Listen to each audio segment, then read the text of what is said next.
Yo, what's up, dudes? Johnny Bean here. Straturday Night Live. We talk guitars, we talk music. We'll talk whatever you guys want. You guys, if you're brand new here, smash that subscribe button, smash that thumbs up, and hang out with us for a little bit. We have a great time. Yes, All right, we do. We have an awesome time. So let's do it. It's April 13th, 2024. This is Johnny Bean TV.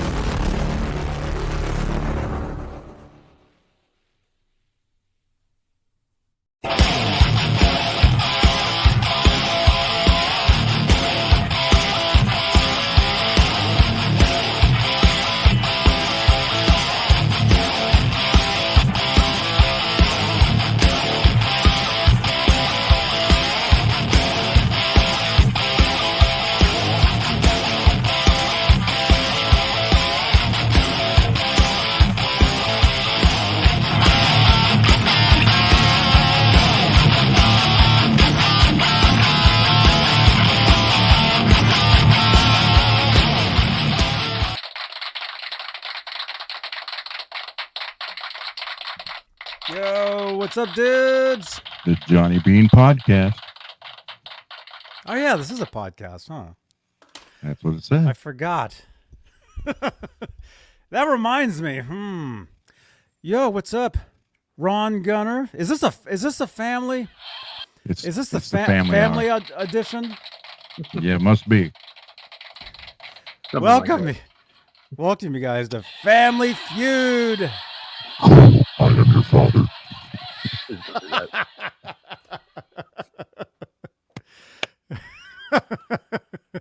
I had to do it, sorry.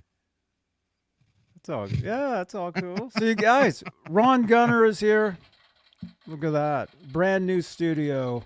That's right. Look at that. That was funny. I was thinking about that today, how Cold made that comment yesterday. I know. I have a YouTube guitar studio. He could be a smart ass sometimes. I did add the floor lighting, though, last night after the show, if you see that. So you only strengthened my claim. Very nice. And hey, Cole, good to see you, man. Yeah, good to see you too. Right on. Faith and Failure is your band, and we had the band on a couple months ago, a few months ago. January, I think. Mm-hmm. Yeah. So if you guys want to catch that episode, there'll be a card right up there above Ron somewhere. Be a card up there. Yeah. And no, folks, I didn't wear this shirt on purpose. I actually forgot about him being on tonight. Mm-hmm. Well, trying to flatter me. It's all good. You could have 20 of those shirts. I got 4. Not this. I got 4 different designs. Mm-hmm. That's all good, man. Yeah. I see there's a Seinfeld fan in there. That's the Kramer. Listen, this room is littered of just Seinfeld references and memorabilia. But Johnny knows the soup Nazi. Yeah. We talked about that before. Yeah. I tried to get him to come out to my shows, actually, every time I would play LA. And this goes back 15 years ago. Every time we would play that area, that's where he lives, the actor. His name's Larry Thomas. And I would invite him to my shows, and he never made it out to a show, but I did see him. There's that clip that I have where he does a lot of signings. Yeah. He'll sign soup ladles and glossy photos and when I saw him, I did a video where we reenacted the scene, and so that was at what's called WonderCon. That was back in 2010. But then I saw him 2 other times before that, down in where did I see him? Was it in LA? I saw him in San Francisco. He was in a movie. He acted in a movie called. You ever heard of a video game called Postal? Yeah, you can pee on people. Yes. There was a movie. He was in the movie of that. There was the game first, then there's a movie of it. I didn't know there was a movie about that. He plays Osama bin Laden in the movie. The Soup Nazi. This is true. You can That's look it up. amazing.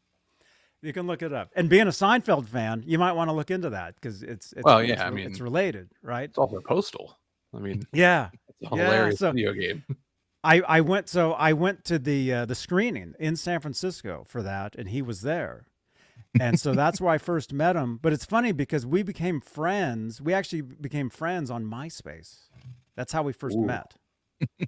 Years ago. You know? And Wow. I saw him another time too. I can't remember where it was. Doesn't his son use your picks or something? Yeah. That's what I thought. Yeah, his son That's what I plays the thought. guitar. You know, and I gave him a bunch of guitar picks. 'Cause I have my own endorsement with a pick company, and I'd give him a bunch of picks, and I guess his son used them. Yeah, Nice. Kind of use like it's pretty cool. shape wise. Shape wise, I use well, like just regular, Like a Fender medium shape You kind of a thing. yeah, like Fender Heavy. Oh, okay. This is called In Tune. The company's called. You probably heard of them. They've gotten pretty popular in recent years. That name In does Tune. sound very familiar. Yeah, a lot of major artists use them now. So yeah, In Tune I've GP. we've talked about doing custom picks and signature picks for the band. We did do gravity picks. We did some Mhm. And it had the band logo on them and everything. I've always used Jazz 3s, and I used to use like the Eric Johnson red ones, and then I always call them like the pea stained yellow ones, the Tortex or whatever those ones are. Yeah, Ultex, Dunlop. that's what they are. But then I Okay. found that they did John Petrucci does one. It's actually this one here, and it's like it's one he's used forever, but it's weird because it's in the middle is like a 1.38, and then the end of it's a 1.18, so it thins out, towards it, and then his Mhm. like logo's on it raised, so it's like a really good grip that doesn't like wear away or anything. Mhm. So I've been using these, I think, for probably 10 years, and I buy them every time I can see them because I just I dread the day that one day they won't make them anymore. I probably have like 300 of them at this point, but Man. that's the only thing is I've become so particular, with these picks. That's I've looked at other companies. I'm like, they don't really make anything like the Gravity Picks ones. They make like a Sunrise Mini, which is the same shape, but because they're like acrylic, there's no real grip on them. And then the Mhm. band logo's on the inside of it, so you'd have to scratch it up to get grip. And I was just like, Yeah. they're too expensive to destroy like that. Yeah. Personally, myself, I can use anything. I can Yeah. use anything as a guitar pick. I have all kinds of picks, sitting right here. I actually have a. I found this. Is this a dollar? What is this a dollar? Is this 50 cents or a dollar? That's a That's silver 50 dollar. cents. It looks like. No, that's Kennedy on it, right? That's a Kennedy Yeah. dollar. Yeah. Yeah, This is it's a silver dollar? It It's a should dollar? say. I've never seen one of these. I don't know. I I found this in the parking Kennedy lot. When I was at the NAMM show a few months ago, I parked. I had to get there super early in the morning to park, and otherwise I had to pay $50 to park, all day. And I found this in the parking lot next to my car, and I had it in my pocket, and then I had it in my backpack for a while, and I found it, and it's sitting here on my desk. So I'll use this. Generally, what I'll use are these Herco Flex 75s. This is like Okay. my main ones I'll use. But like I said, I'll use anything. You ever use like coins for recording? So Sure. I learned a trick Yeah. to take it's quarter basically, and use quarters for pick scrapes to track them. Oh, okay, Yeah. yeah. So I've been That's doing cool. that for years too, because you got the grooves in the quarter, and they go directly opposite of the grooves on the strings, so it Mhm. creates a really gnarly kind of a sound. So That's right. I did Bonus a There you go. It's I not did practical to play live, but some people do that. I did a guitar lesson. Actually, if somebody can, is Janice in here? Yes, Janice, yes. the intern. By the way, Janice is a top tier channel member. I'll read that off in a second.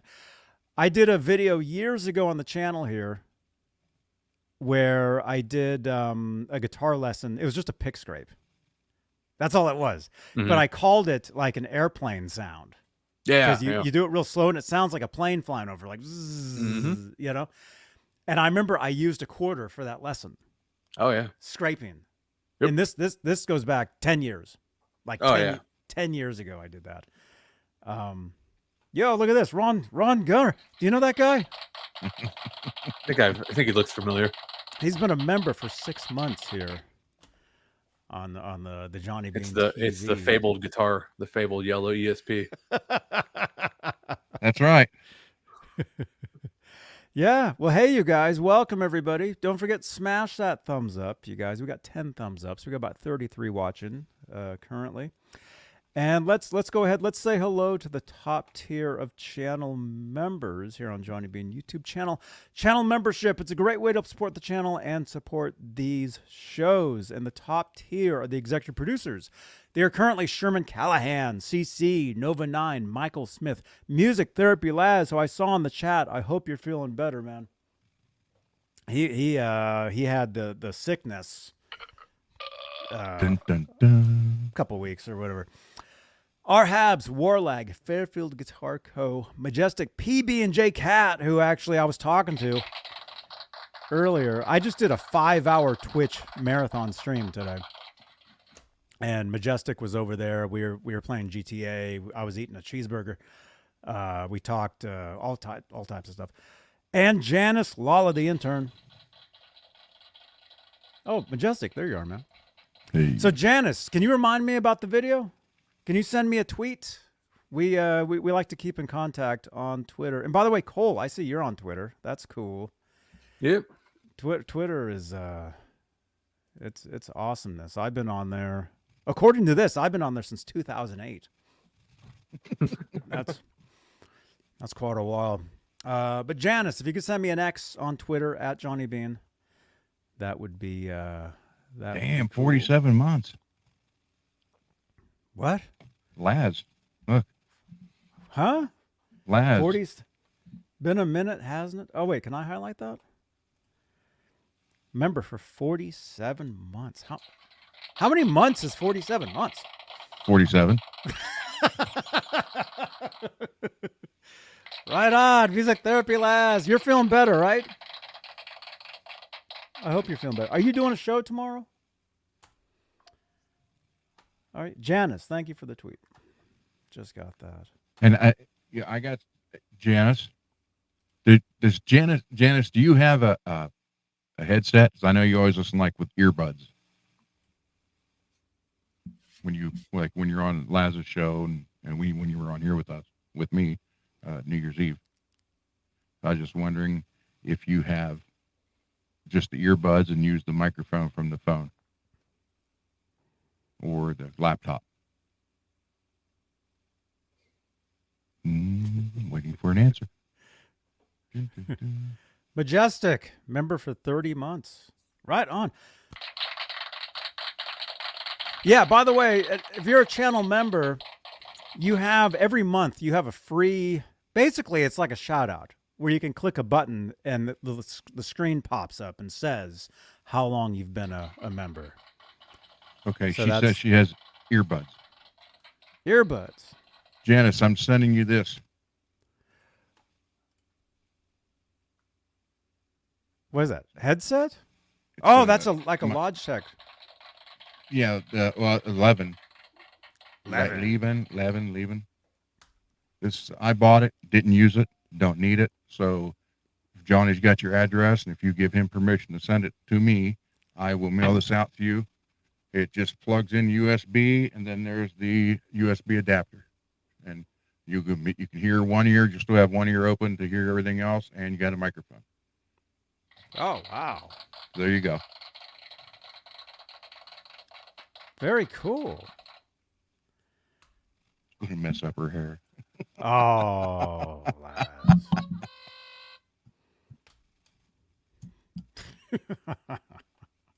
Yeah, that's awesome. Everybody, smash that thumbs up. That was amazing. You're welcome, Janice. Chris King, what's up? Dean, welcome, man. There you go.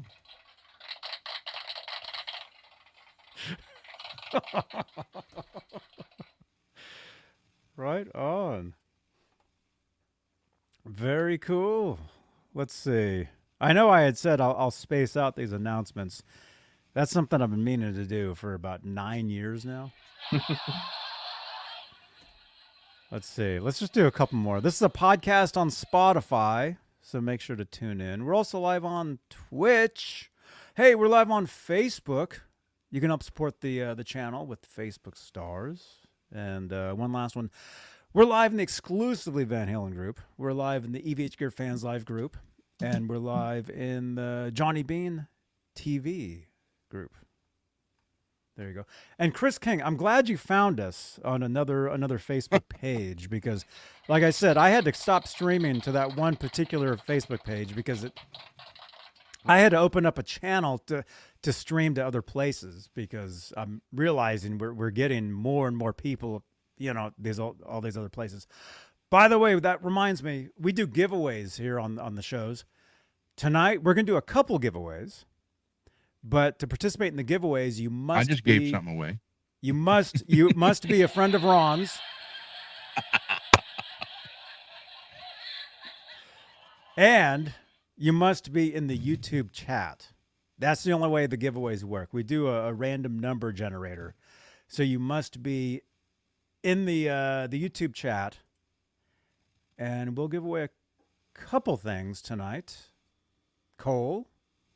Yeah, giving away another T-shirt like we did before. So we've got there's 9 different designs on the website that people can pick from. So whoever wins can take a look there. Very cool. Yeah, you win. You go to the website. You pick the shirt you want, and then it'll be sent to you. There you go. I'll go ahead and put the website in the chat just for anybody. You want anybody, you can check that out, and feel free. We do Feel free have to grab a T-shirt. we'll have a summer merch update coming up too. So I don't know if it probably won't be ready till like June, but we'll be adding new stuff there. So very nice. Very good. Yeah. Awesome.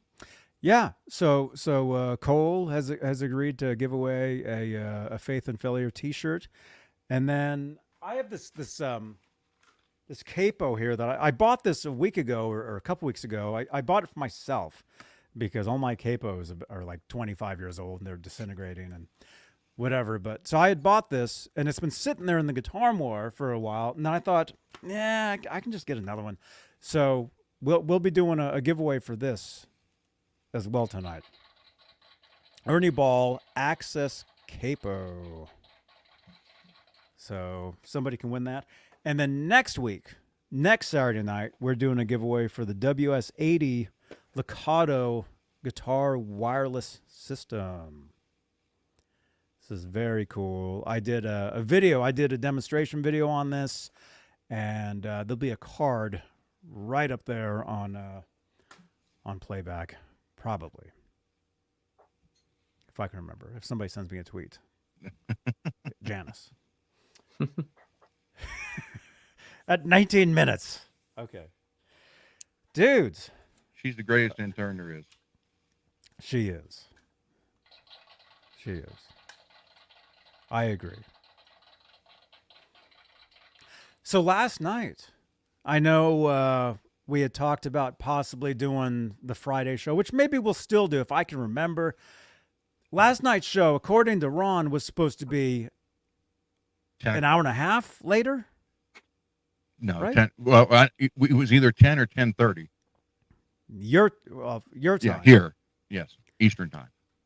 10:30 Eastern, which is about now, right? For this. Well, now it's 11 o'clock here. Well, It will be. Yeah, it says we've been on for almost 20 minutes.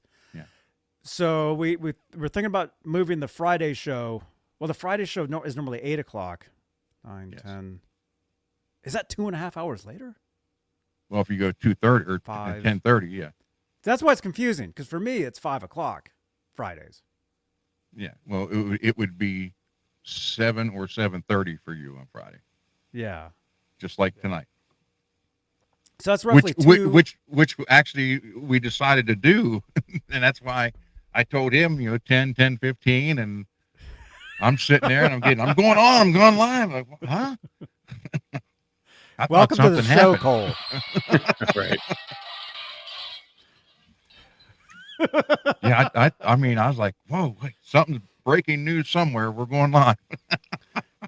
Yeah. So anyway, so yesterday I totally forgot, and that's we made it through, but that's why Cole jumped in like 2 hour, like super late when Yeah. we thought. Anyway, so tonight's show is on time. That's all I'm gonna say. And so when Cole jumped in last night, we started talking about what were we talking about? The Schecters, right? The Yeah. Schecter. Well, the in-ear monitors and stuff like that. Mm-hmm. And we were going to get into the Schecters and the Sustainiacs. The Sustainiac guitars, because Yep. I have a video that I did at a Guitar Center about 5 years ago playing one of those guitars, and somebody left a comment asking me. See, Laz, that's why I was asking you. Laz, you're in the chat. Laz, can you jump in, or you're not feeling well? No, he typed earlier they're going to get something to eat. Oh, So you must well, be take us feeling with you. Let's go. Where Come are you on, going? Laz. Where are you going? I just had a hamburger, actually. I just had a cheeseburger. I just got done with a 5-hour stream over on Twitch. And during the past 5 hours, we were playing Grand Theft Auto. I ate a cheeseburger. We talked. There was several of us in the voice channel on the Discord, and then in the chat. Chris King, hey Johnny, is okay if I call in towards the end of the show, just a few minutes? I'll show my PV Wolfgang, dude. Yeah, man. Towards the end of the show, dude. We can end the show now. Give me a call. Just kidding. We're doing 12 hours tonight, Cole. I don't know if you knew that. Did Ron tell you? I don't. He didn't tell me that part. He's like, this is one of those marathon sleep streams. Are you okay I'm with gonna that? go get more liquid death then.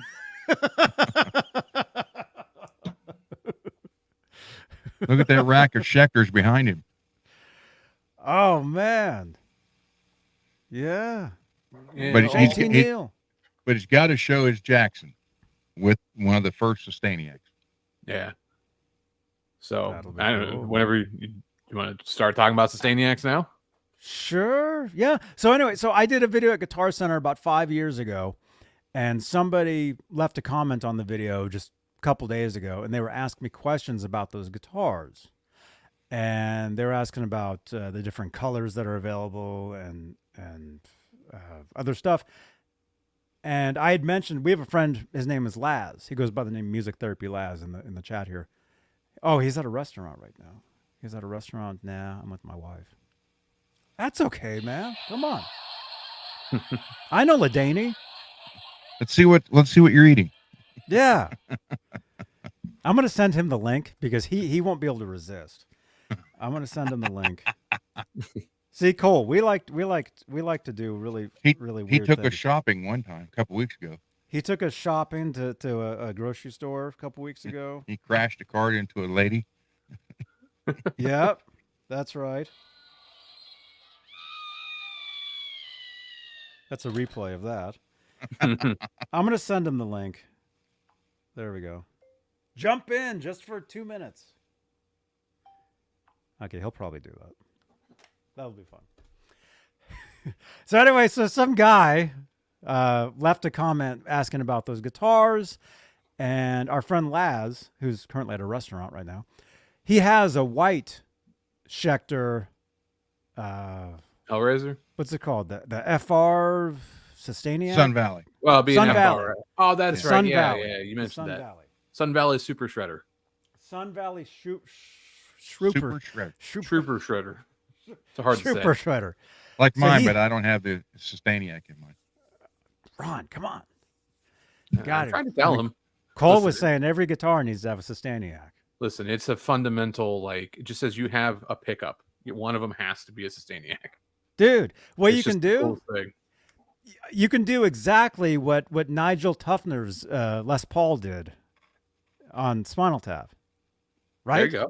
You can put the guitar down, go have a bite. It's actually still sustaining. Yeah, it'll sustain until your battery dies, or somebody gets tired of it. I need a Sustainiac right there. What? Yeah. I need one right here. Ooh. Yeah. I need a Sustainiac in the front. Yeah. Let me ask you this. Technically, can you put 2 of those Sustainiac pickups in there? I mean, it's a single coil, so I guess in theory, yeah. I don't know how it would work, but because they'll come in like at least with the Schecter guitars, you'll notice that they look like humbuckers, but the dummy casing it's a dummy casing in the bottom half. So the actual pickup is where the silver bar goes across, and then if you tap on the other one, it's hollow. So it's an active single coil pickup is what it is. So it does run off of a 9-volt. But it's just got like it's a lot of cool stuff. Like it sounds fantastic as a pickup, just kind of in general. It's just like it's that single coil sound, that sounds great with like clean tones and stuff, and even with distortion, if you're playing kind of higher up, doing any legato stuff, sweep picking, or whatever, like it's got a nice kind of, it's non-abrasive, like it's very sort of warm sounding, and then you got all the extra features and stuff with it too. But just as a pickup itself, it's really cool. And like I said, I've got like I think 6 guitars or 7 guitars that have them, and every guitar I use for the band has them, because there's a Sustainiac. There's usually one or multiple like in songs, like we've tracked them for whatever reason, because you can use them to create soundscapes. You can use them for, just the normal effect people think of it and stuff. And but it's got a lot of really cool stuff on it. I'll grab this one. This is my main guitar here. There we go. This is a 2013. It's a Blackjack SLS, which is a slimline series, as you can see. Very thin body. Yeah. FRS, so Floyd Rose. There's your Sustainiac. One thing that's interesting about like this one, for example, so the way the knobs typically work on any normal Sustainiac, you have the 2 mini toggles here. And one of them is this back one here. It's just an off and on. And then this is a 3-way for the different modes. But Schecter did something that I didn't know about. This actually 3rd knob here. So this is like master volume, master tone. This is an intensity knob. So I've never had it not be on max, but it's something that not every one of them does. Like, I think this is my only one that actually has the intensity knob on it. All the other ones, I'm pretty sure my green one might have that too. But I don't know. It's kind of interesting. But I always leave it all the way up. But yeah, so you can see like, so down here, if you kind of tap it, I don't know if you'll be able to hear it. But yeah, it's just a dummy casing essentially. And then, like I said, it runs off of a 9-volt. So like this one already has the battery compartment in there. Yeah. And so it's got the 3 modes essentially. When you flip it all the way back, so back towards the back end of the guitar, it's just what they call normal mode, which I always tell people, like, think of an EBO, but it's an EBO is basically melded into a pickup. So like with the regular Ebo, like you can use it, you can get that sustain, but like you have to hold it. So like it limits what you can do because I have one here somewhere. Yeah, I've used yeah. an Ebo for years. I don't know where it went, but Yeah. So your picking yeah, hand is essentially taken up, right? You can do yeah. stuff with your left hand. But it's all in there. So when you flip it on in the normal mode, the pickup itself will physically vibrate. And like even if it's unplugged, well, even if you don't have like volume going, but if it's plugged in, you'll hear like you can hear and feel the pickup vibrate in the guitar. It's very loud. But because it's vibrating, the magnet's constantly moving the strings, so you never have to run out of essentially like the string doesn't die. And in the normal mode, it's just whatever you play, or even if you just let it go, everything is going to ring. So it just kind of creates, it's more of a texture almost. I don't use that one a whole lot personally. But then they have like if you go into the middle position, where am I at? If you go into the middle position, it's what they call the harmonic mode, and it's like I always described it as like accidental feedback, but it's like very pitched. So like it still retains like note definition, but you start to get that like you walked too close to your cabinet and it starts to feed back a little bit. And obviously it keeps like the sustain going and stuff. But the harmonics, they're usually like, if I remember correctly, they're like a fifth or like a seventh above. So they can, you can use them to create like kind of almost harmonies in a way, which is kind of cool.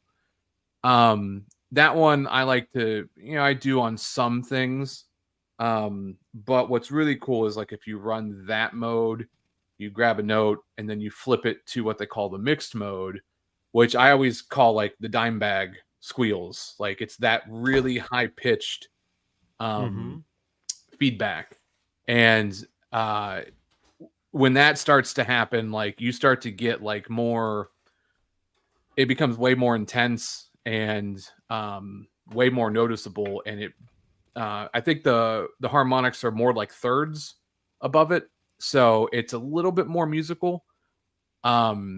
But you can do like you can just kind of blend a lot of stuff through them. It's cool to do like single note melodies and then flip it on, get it, get like the middle, like the harmonic mode, and then just kind of like play it by ear and flip to the more extreme mode and stuff. And you can create a lot of cool stuff with them. But the other nice thing about them with Sustainiac or with Floyd Roses is if you can't do dive bombs like the dime bag ones, this is like a cheat code to infinitely do them because they'll never go away. So if you just know how to sort of just catch them in general and not have to do like the flick the string and flick, tap it or whatever, you can just kind of hit one like like you might normally hit it, kind of like Eddie Van Halen sort of harmonic.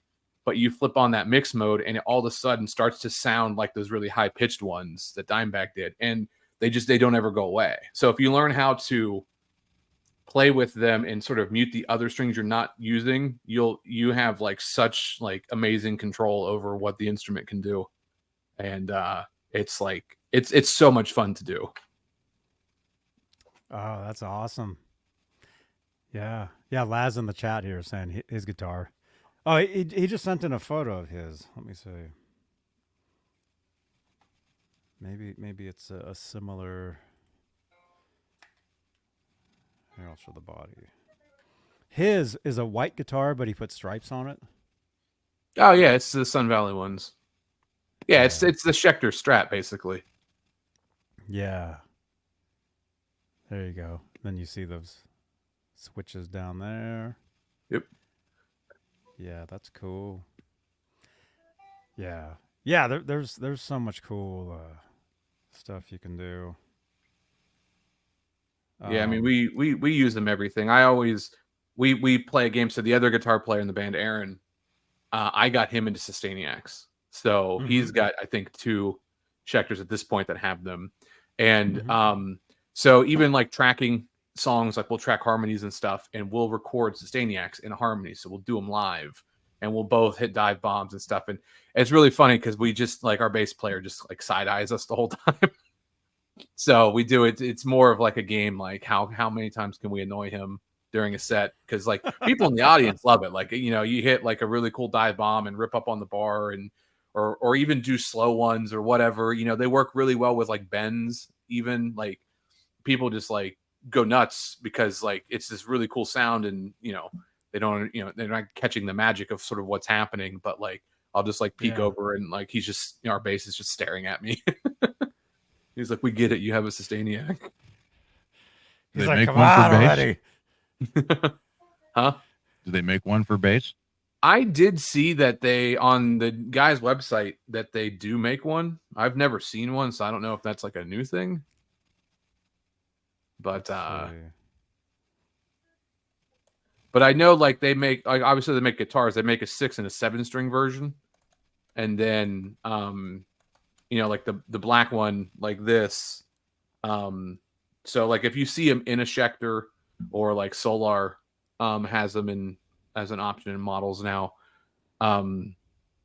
It's the black one as well, but they do make a white variant that is really cool. And I think I've only seen one other person in the 16 years I've had mine. Like got my first one, which is the white one, that I've seen somebody else have one. Like I don't know why nobody else gets them, because you can just order them, you know, from the guy who makes them.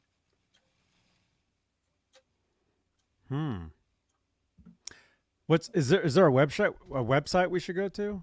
It's just Sustainiac.com. The website it's very text heavy. Like it's Wait, is that the site? I was just on a site, but it looked really old. Yeah, that's it. Is that it? Yeah, it's literally just Sustainiac.com. The company is based out of Indianapolis. Like the guy who makes these, he owns, I don't know if he still does, but at least when I found them, he owned a music store in Indianapolis called Sustainiac Music. There we go. Which, yeah, and that's how I found them out first, was because of Sinister Gates. So that was 2008. Oh, cool. So this isn't an official site for Schecter. No, that's just Sustainiac. But I've even got for the pickup. Yeah, I've got one of the red ones with the Sustainiac. Oh, look at that! So this was actually an engagement present from my wife. So very nice. This is the one of his models I've always wanted. And I found a guy, ironically enough, in Ohio. He was a collector and had every finish that they had made. Mm-hmm. And he was like going through divorce, he was telling me, and was moving, so he was selling them all. They basically hung up in a case on his wall. He never played them, so it was pretty much like brand new, and he wanted $1,000 for each one. And brand new, they're $1,300 now because of inflation. But like the red finish, that's pretty much discontinued. This is a 2015 model. So this is even before. This still has the Invader in it. So it's before he started doing his own signature pickups with Schecter, which if you buy any of the ones over the last probably 4 or 5 years, they'll have his signature pickup in the bridge. But yeah, very nice. Let's see. Gonfall is saying I should put a Sustainiac in my Charvel. Yes, you should. You should definitely. I'm not joking when I say that. Like once you get one, they're weird. Like you have to almost learn how to play guitar with them, because it can get out of control kind of quickly. And you can always tell, like when people get, like if you watch somebody play one of the guitars on YouTube, you can always tell when people are getting them for the first time. But once you kind of learn how to play them and control like the rest of the guitar, it's just like it's absolutely ridiculous. Yeah, you start to use it. You start to use it as part of your style. Oh, 100%. The guy from Def Leppard, Phil, he just leaves his on the whole time. Really? That guitar that was at the bottom there, the one with the bats, that's one of the ones that our other guitar player has. That's a Damien Platinum. Oh, cool.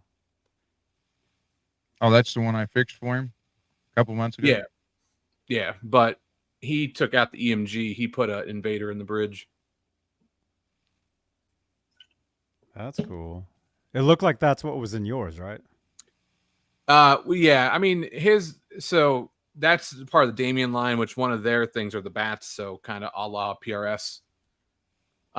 Mine's the original Blackjack. Well, I don't know if it's original, but mine's an older iteration of the Blackjack series, which because that black one's from 2013. They discontinued the Blackjack line, 2017-ish, somewhere on there, and then they brought it back revamped in 2020. But what was interesting was when they brought back the Blackjack line, it also had the intensity knob, where like if you look at this one, it doesn't have the intensity knob. Or like my Sin Custom doesn't have it either. The one down here. Yeah. This one, now that I look at it, this one does. The green Silver Mountain. So it's got the intensity knob here. So I've got two of them. So I initially thought it was like a Blackjack series thing, but this is the Silver Mountain series, and it has it. But these are the only two series that I've seen them do them. And then even with the Solar ones that have them pre-installed, they don't have that extra option. So I don't know what the rhyme or reason behind it is. Out of all the guitars he has, Johnny, that one he's got right there in his hand is my favorite one he owns. Yeah, it looks like that grass. You like the color? Oh yeah, The green. It comes in red. You can get it in red and what? Silver, black, silver, red. They did some prototypes in purple and blue. You can they do the bases. You can buy the bases in blue. But for the guitars, the blue and the purple were prototypes. So I saw some of the blue ones when I was at the Nashville Guitar Center. They had the 4 and a 5 string of the blue ones, which was kind of cool. The Nashville guitar, was that the same one I was at? I think there's only one. I don't know what street. I have no idea. And when I was there, it was like freezing. Yeah, I'm pretty sure there's only one Guitar Center in Nashville. Wasn't that the most insane Guitar Center you've ever seen? I was honestly kind of underwhelmed. I was expecting it to be maybe there's two then. I don't know. Like it was the one that you were in the strip mall? It was in front of a strip mall. Then, yeah, I don't. Maybe they had another one before. The one that I was at, I had never seen that many guitars or anything packed into a store ever. Huh. Like their used section looked like a normal Guitar Center section. Yeah, just the used. Everything was crammed together. I was actually kind of surprised. Like, even when I went to the Guitar Center that's on Sunset in Hollywood, where they do like all the Guitar Center sessions, you see that room where they film it, right? And it's got that giant wall of guitars. I remember going there for the first time expecting this massive room, and it's like, it's not. No, it's tiny. It was crazy. I was like, wow, it's kind of insane how like how small that room was. It just has a couch. Yeah, it was just like a couch sitting there and a table. It was and weird. All the guitars on that side are all locked up. Yeah. All the guitars on I'm pointing this way like I'm there, but yeah. Yeah, that's kind of like what most Guitar Centers have, what's called a platinum room. Yeah. Like when you guys see me like on Mondays at 2 p.m. Eastern, when I go live from a Guitar Center, I'm usually in the platinum room where it's enclosed. I can plug in. Everything around me is like locked up. Like I'll have to ask them to unlock it or whatever. And Bob can come in and talk to you. And Bob. Oh, Bobby. Yeah. The cool thing about that one for me visiting it was I actually, there's the Sam Ash right across the street. Yeah. I got hired at that Sam Ash, but ended up coming back to Ohio and transferred. That's how I got the job at Sam Ash in Columbus. Oh, that's right. Was because of our our now retired general manager at the Columbus one used to be a GM at ones in Brooklyn and all around like Southern California and stuff, and they knew each other, so he basically got me the job there. We talked about this last time you were on. I think so. Yeah. The last time I was in, technically, no, it wasn't the last time. The last time I was in LA, it was for NAMM, but technically I wasn't in LA. I was in Anaheim. The time before that, I was staying in Beverly Hills. Yeah, it's not that far from there. Yeah, no, I was riding those scooters. I was riding those little scooters from Beverly Hills to the Hollywood, where that Guitar Center is. Yeah, and where the Sam Ash is, and that was my first time ever going into that Sam Ash. I'd been to that Guitar Center many times over the past 15 years, many times, but that might have been your last time. That's one of the ones that's closing. Which? That Sam Ash right there. The Sam Ash? Yep, that's one of the locations that's closing. That was the only time I'd ever gone in that one. And then I think I asked you this earlier. When you walk in, is it when you walk in or when you walk out?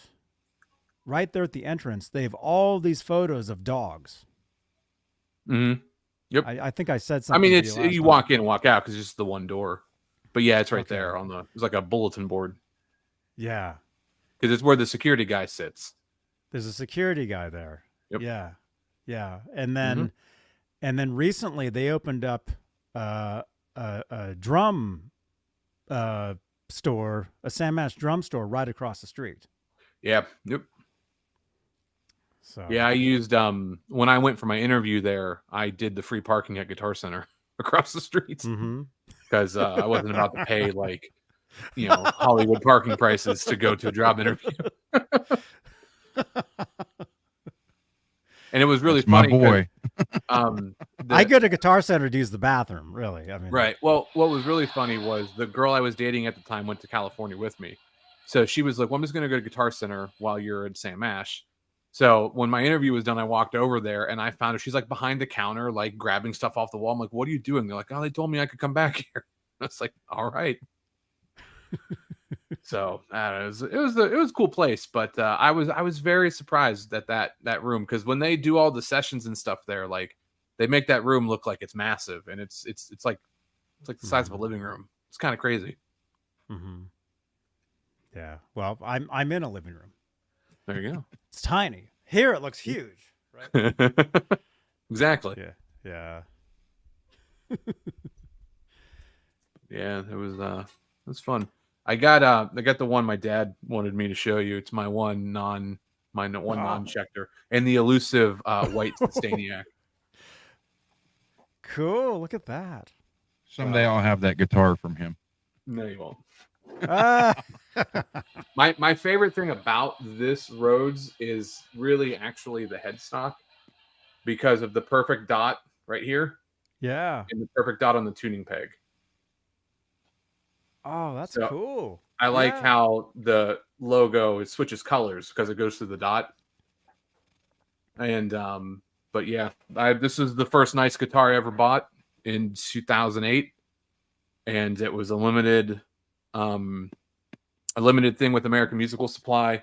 I think at the time it was like $1,200, and it just came stock with just Duncan design humbuckers. And I did the Teenage Metal thing where I got the Zakk Wylde EMG set, had him put in there. and then eventually when I found the Sustainiac, which was like not that much longer after I got it, had that put in. And then I put a white Invader in there, basically mirroring the same pickup configuration that are in the Sinister Gates customs.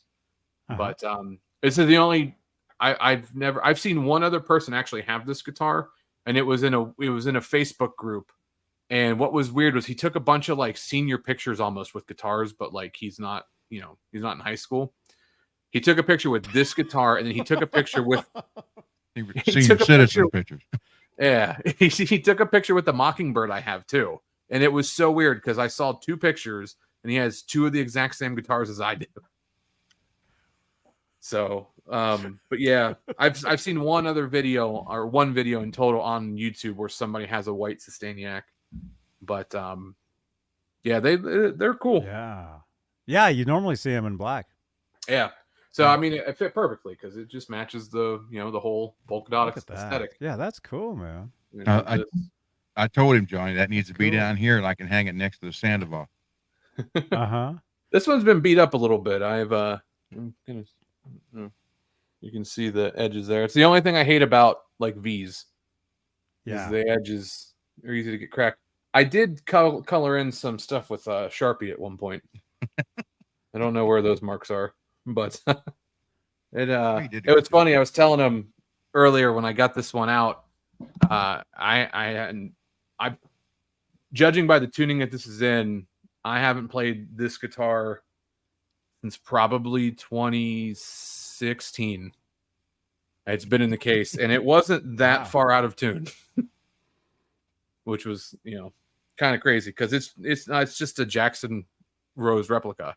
It's not even like a higher grade Floyd or anything, but strings aren't even corroded. I have no idea about the battery, but I was telling him though, with this being one of the older Sustainiacs, it has a really big circuit board in the back.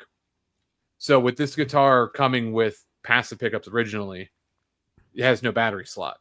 So in the battery or in the control cavity, there's the pot, the switch, the two mini switches, a battery, and then the circuit board. So we couldn't really get them to fit in there. I don't know how well you'll be able to see it, but the control cavity basically, where am I at? It bows up. It sticks up a little bit. Yeah. Yeah. It's been bowed up for like 14 years. Dang. That's cool. So you were saying that's not it's like a Rhodes replica? Is that a guitar that Jackson made? Yeah, it's a Rhodes. I think the model's like an RDX 10 or RXD 10, something like that. Job. Yeah. Yeah, it's a Rhodes. It's a standard Rhodes model, but it was a limited run for the paint job. For the paint job, that's what I mean. Yeah. Yeah. And it was. Ron, how come you don't have one of those? He got it. They only made one? No, I don't know. No, well, Randy never had a polka dot Jackson. Oh. He had the polka dot Sandoval. So he bought the Jackson, I bought the Sandoval. Oh, I see. Yeah. But it was just an American Musical Supply exclusive. I remember getting the catalog back then, and this is actually the only thing I've ever bought from them. Mm-hmm. The only thing that sucked about this was with it being odd body shaped, is the cases are massive. And so I have this gigantic case for this thing because it fits like this. It fits like a Kelly. It fits a Warrior. Like it fits a few different odd shapes. I bought the case like probably a month afterwards. And then like 2 months later, they released a form-fitted case for it, which takes out so much of all the extra stuff. But I never got it. So it just sits in the... it's surprisingly bigger than the custom in the case I have for my my Schecter E1, which is like their Explorer shape. Mm-hmm. But it's a nice guitar. I just like the white Sustainiac. It's very aesthetically pleasing. That's nice. You should play that live. I can't. It goes against the brand. Plus, it's not in the right tuning, so I can't. Yeah. Yeah. If Schecter's watching, give him a call. That's a nice guitar, though, man. Thank you. Yeah, it's fun. It doesn't get played like it should. I should play it some more, but it needs looked at. It needs some TLC. It's been in a case for 6 years.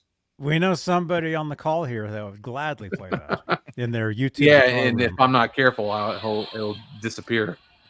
No, it won't. It'll be hanging right there when I put the other one up too. So he can pretend that it's his. Hey, it'll be right there. It'll be out of your house. That big case out of the way. It just sits in the closet. I can't put this in the case. The cat's laying in it. Oh. I'll put this on the stand here. Now watch it fall later. Oh no.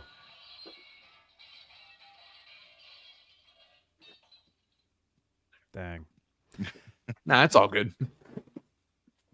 You guys, if you're just tuning in, this is cool. This is Ron's son, you guys. That's what they tell me. That's what they told him. We look too Yep. much alike for you to deny this. I'm still waiting on blood test results. Well, sorry, Maury's not a TV show anymore. Oh, dang it. We missed the well. boat. Dude. Oh well. Oh my gosh. I used to wake up to that stuff. Not Maury. Jerry Springer. You know, he was mayor Yeah. of Cincinnati. Really? Mm-hmm. Oh yeah. I used to wake up every morning. That's right. I used to wake up every morning. My TV, back in the mid 90s, I would set I had a TV that you could set to turn on at a certain time, you know. And so that would wake me up. Is the TV would turn on, and it would be the sound of "You're not Yeah. the father." Yeah. No. You know. So I'd wake up to that. But let me just say, guitar music related. One of those mornings when my TV turned on, Mhm. it was the morning that the news broke about Kurt Cobain. Mm. And I wake up, and all of a sudden it says Kurt Cobain, you know, is dead. And I'm like, man, I can't believe that. And the whole rest of the day, you know, I worked at a guitar shop then. Yeah. I go in there, everybody's talking about it. I mean, that's one of those things where, you know, where were you when you heard about it? And it was the entire day, you know. Yeah, that was interesting. It was like, for me, he died in 94, so I was 6. So like Mhm. I was alive, but like I didn't realize it until it was a few years later when I started like discovering that stuff, and then everybody was like, "Oh yeah, he's dead." And it was like, "Oh, all right." So it didn't have the impact on me as it did, you know, other people, but it was. I went to school with a guy who looked just like Kurt Cobain, so much that we called him Kurt. I forget his actual name, but we all called him we just called him Kurt. Mm-hmm. Had the same hair, dressed the same. He listened to Nirvana. He played guitar left-handed. It was almost like if Kurt was reincarnated, he, you know, he would it would have been this guy. Wow. Yeah, what really sucks is when all that stuff was like totally happening, because that's my generation, the grunge, the Nirvana, Yeah. all that stuff. But I was so into Van Halen, that's all I cared about, you know. So I was everything Van. I mean, not that I'm, you know, now, but so in 1990, 91, 92, 93, when Nirvana was the biggest thing, you know, bands like Green Day were coming up.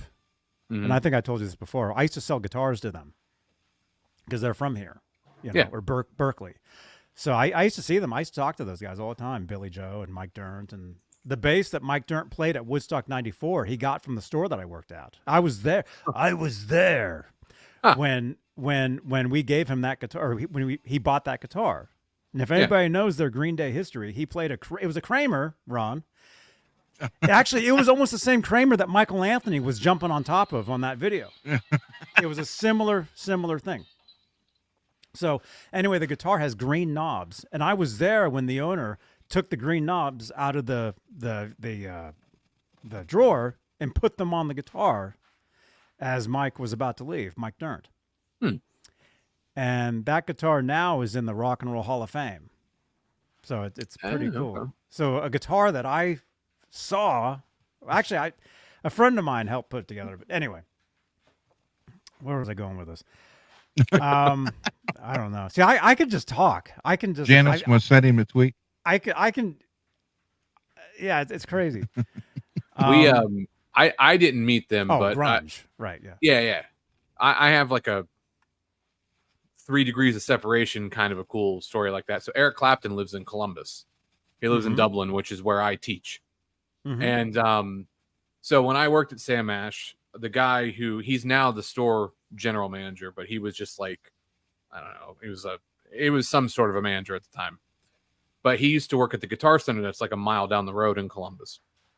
And he said that there was one day, you know, like an older lady come in with her 2 daughters, and they were carrying it's like 5 or 6 guitars between the cases There you go. between them. And he went up and was like asking them what they need. And they're like, yeah, I want to sell some guitars. I want to see if you look at them. They're like, my husband wants to get rid of them. So they go through the whole process of everything. And, they start running serial numbers, make sure things aren't stolen. So you got to get the ID. So when he saw the ID, saw the last name, and he realized that Eric Clapton lived in Dublin from where this Guitar Center is like a 20-minute drive. And he was like, I hope this doesn't sound dumb, but is your husband Eric Clapton? And the daughters kind of smiled, he said, and they're like, yeah, that's our dad. And he was like, listen, we can't pay you what these guitars are worth. He goes, I'm very sorry. And he said one of the daughters was like, yeah, that's why he has us do this, just on the off chance people don't pick up on it and he can just get rid of things. So they ended up not buying the guitars from him, of course, but he was trying to basically sell his guitars unknown for, if you've sold guitars to a guitar store, you're not going to get a lot of money from them. So, I'm sure he's not hurting for money at this point in life, but I always thought that was kind of interesting. Yeah. And actually, that Guitar Center that we were talking about earlier in Hollywood, they have 1 or 2 Clapton guitars on display there. Oh, that's cool. Mm. Yeah, see, when I was there, it was like, man, that's so long ago now. It's probably like 2016, I want to say. So it's been a while. Yeah. Yeah, that store, pretty much the inside of the store has been the same for years and years and years, but the outside, right next to the handprints and as you walk in, those display cases, those change every so often. When I was there, ironically enough, they had a bunch of Kurt Cobain stuff there. Mm-hmm. Because I remember taking a bunch of pictures of stuff, and that's what I was going to say. So when Pearl Jam, was hitting the scene with what was the big song? Even Flow, and Jeremy, all those alive, all those, and then the Nirvana stuff, Teen Spirit, Come As You Are, when all that stuff was like on MTV nonstop. Yeah, I was so into Van Halen. I would watch the stuff, but it wasn't like my thing. Whereas other people around me, like I said, that was my generation, a lot of that stuff. And so years later, like let's say 1998, 1999, 2000 is that's where I was playing in some bands and was getting more serious and playing shows and showcasing and all this stuff. And some of the bands I was in, those were influences of theirs. Pearl Jam. Remember a band called Bush, Yeah. Glycerin. Glycerin. Yeah, that's right. So they're like having me listen to these CDs. Like, hey, listen to that guitar on this, listen to this, listen to that.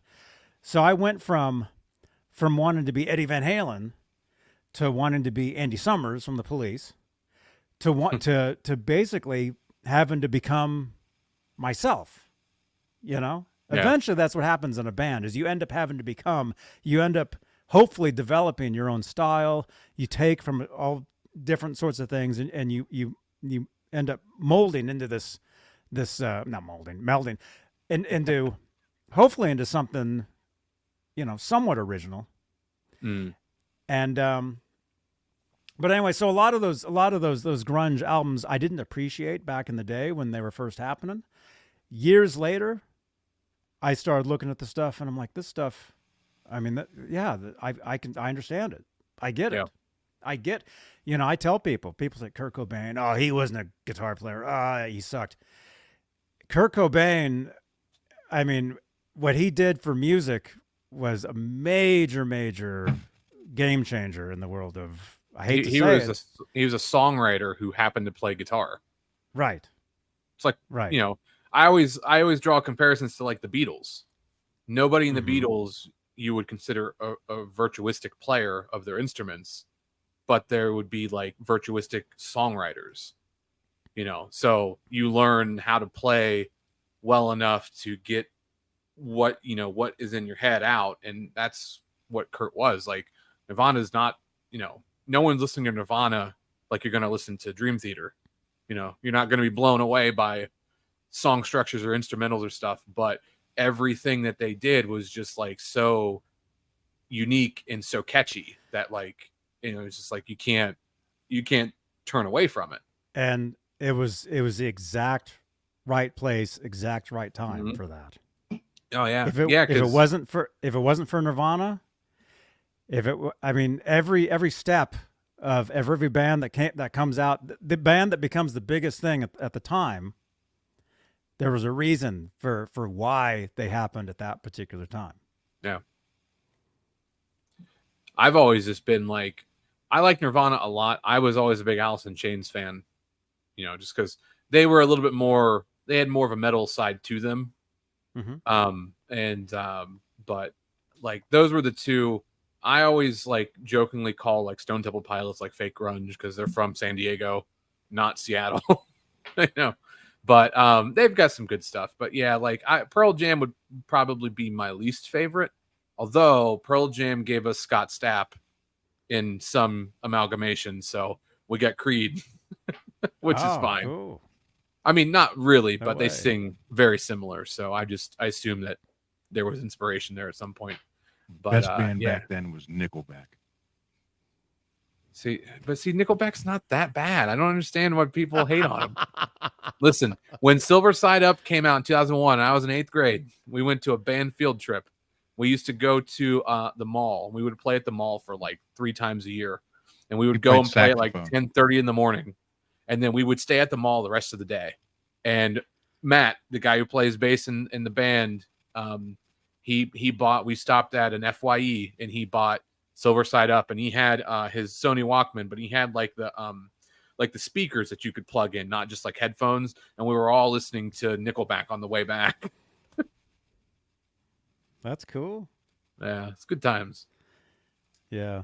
And I mean, the bands that like Nickelback gets a hard time, and there's certain bands, Milli Vanilli, I don't know why, but there's certain bands that get a hard time for certain things. But again, Metallica post 91. Yeah.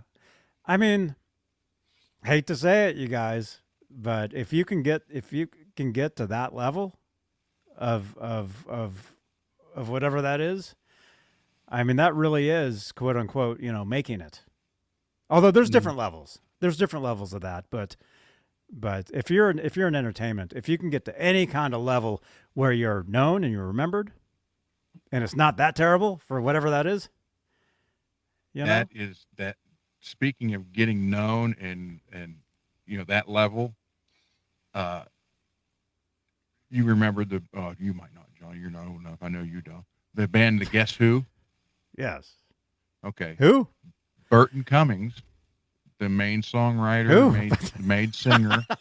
I don't know who that is, but he just within the past few days, as it's like an all-out war now with the Guess Who that's out playing now. The drummer is the only original member. Guess who the original members of the band are now? Yeah, he's not. He's not playing every show. He's got like 3 or 4 people that back him up, because obviously they're in their 70s.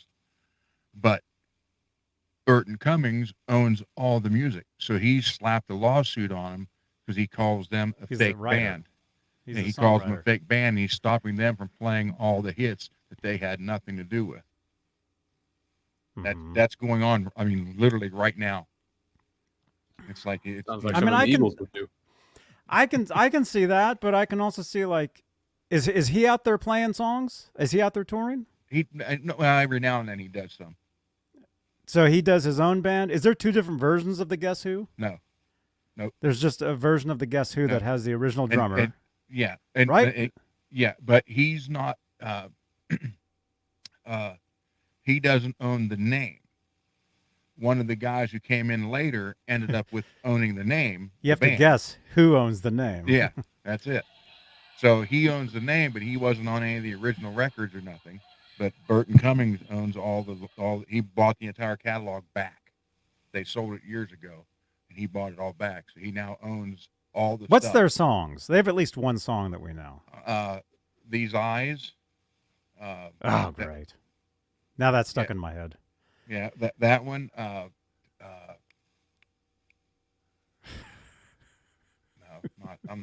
not American band.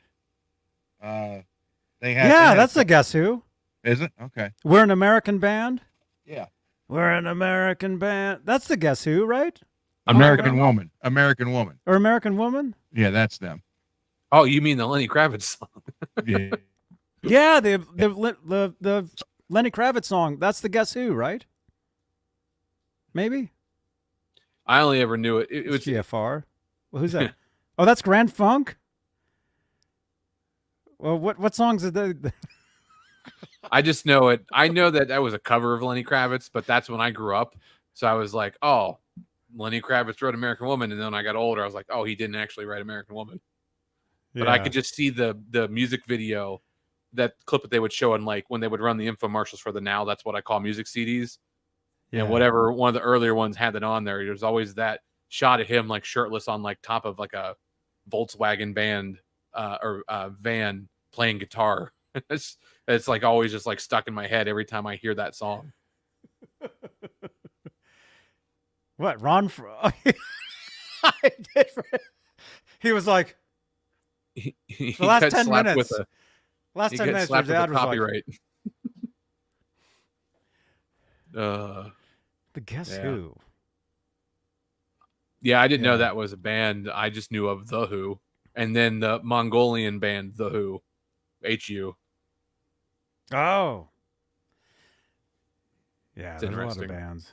See, that's the thing. There's a lot of bands out there. So, we can only be lucky to become that one-hit wonder or to be known as a band that gets, rocks thrown at them on stage or whatever.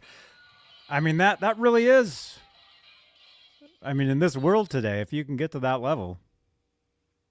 They had Yeah. also No Sugar Tonight was one of their hits.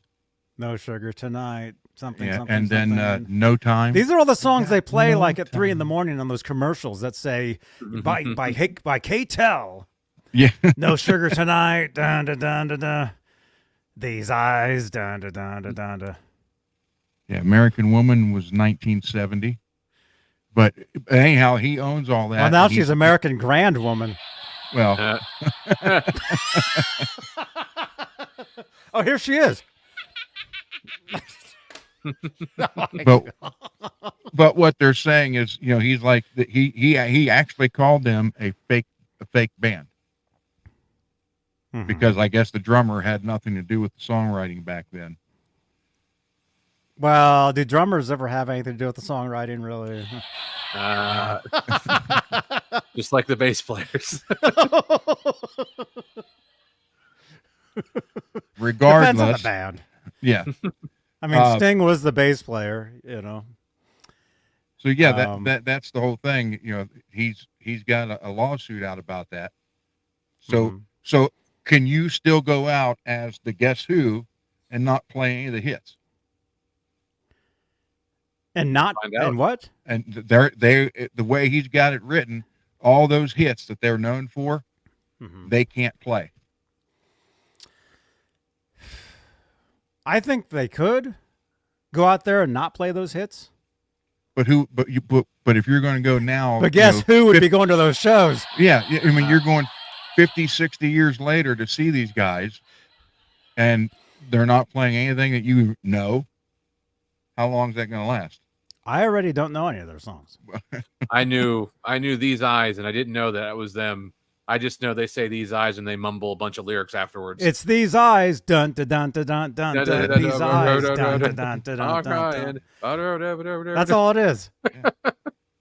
I only know that song from like might have been the Fresh Prince of Bel-Air or something. It was a 90s sitcom. Mm-hmm. Man, I miss the 90s, man. The 90s was cool. That'd be nice. I miss the 80s. Actually, I miss the 70s. Oh, wow. 70s into the 80s. Not my 70s going into my 80s.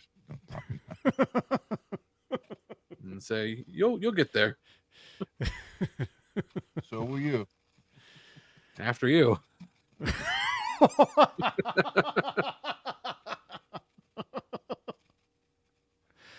There's one Christmas gift gone. Oh, It's all right. Mom's the one who buys them anyways. I know.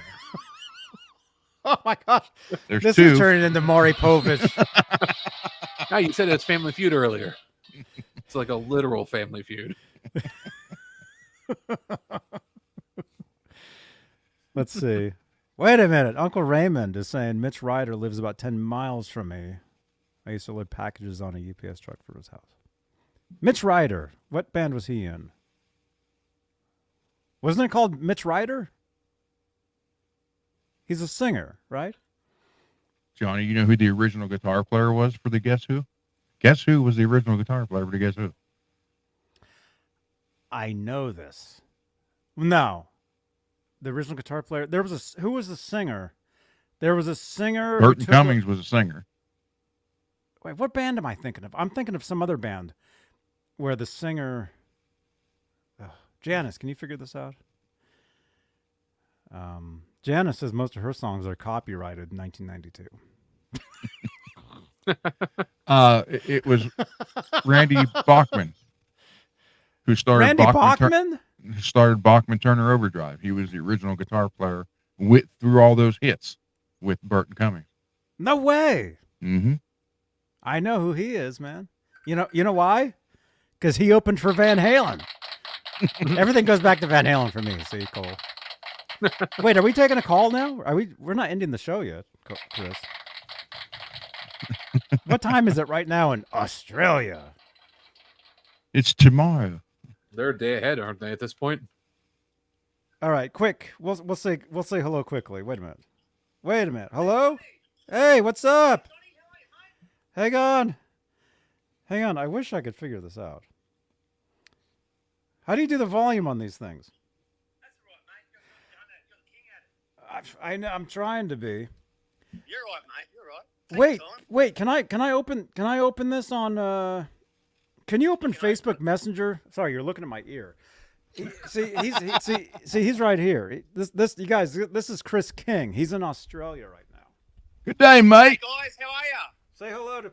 Wait, what? G'day Cole. G'day Ron. How are you, mate? How are you, fellas? Hey, my favorite podcast guys are Australian. Oh, really? Yeah, Wait, Johnny's not Australian. Mr. Sunday Movies. Oh, cool. They're Cool. two blokes from the land down under. Oh, you have one of those? No way, man. Yeah, man. I've got one. He has one of the Eddie Van Halen cutouts. The PV guitar cutout. There you look at that. That's cool.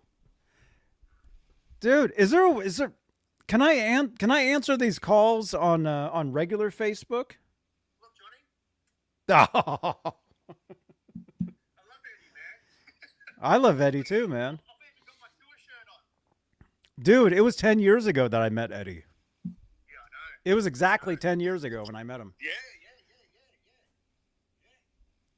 How are you all? What? How are you all? Oh, You know what? we're good. Yeah, man. I just thought I'd show you me Wolfgang. Oh, look at that. Wait, can I figure this? Ron, do you know, is there a way where I can answer Messenger on regular Facebook? Or does it have to be on the phone? No, you can go I to think your it's just on the Facebook phone, page and mate. up on top and get it. On the Facebook page, where you have your notifications, you have regular notifications, and you have Messenger. Got it. I wonder. Chris, is it Chris? Yeah, man. Can you Yeah, man. can you call me right back? I'm gonna see if I Yeah. can transfer this to the computer so I can share the screen and I can show you on the screen. Done. I'll do it, mate. I'll do it. Call me right back. Get on you, mate. Get on you. Okay. Cheers, buddy. Good on you, Johnny. Cheers, man. Australian people are so friendly. He's very friendly. Would love to go there someday. Oh my gosh. Imagine how long it would take to get there. Oh, yeah. Okay, let me see if I can answer that on here. He wanted to show us his guitar. He has a Wolfgang guitar. What were we saying though? The Guess Who? Mm-hmm. All those Randy Bachman. Randy Bachman. Bachman Turner Overdrive. BTO. They opened Yeah. up for Van Halen on the 5150 Taking care tour of business. in '86, and their big song was "Taking Care of Business." Mhm. That's right. He was also the guitar player for the Guess Who. That sang These Eyes. These eyes. These eyes. And No Sugar Tonight for my coffee. And they did not sing American Woman. They didn't. No. Well, Yes, I they thought did. so. 1970. I don't know. They- I thought people were saying that wasn't the right band. No, that was an American band. That was Grand Funk Oh. Railroad. Whatever. American Oh, he is Woman calling was. me. To me, it's always Lenny Kravitz. Oh, wait a minute. Oh, crap. Wait, if I answer this on here, Chris, can you hear me? Can you hear me? What? I know you can't see me. Can you hear me? Yeah, I can hear you. Oh, okay. Hang on one sec. Hang on. I'm gonna try to figure this out, dude. We might have a new. This might A be new a way new, to take calls.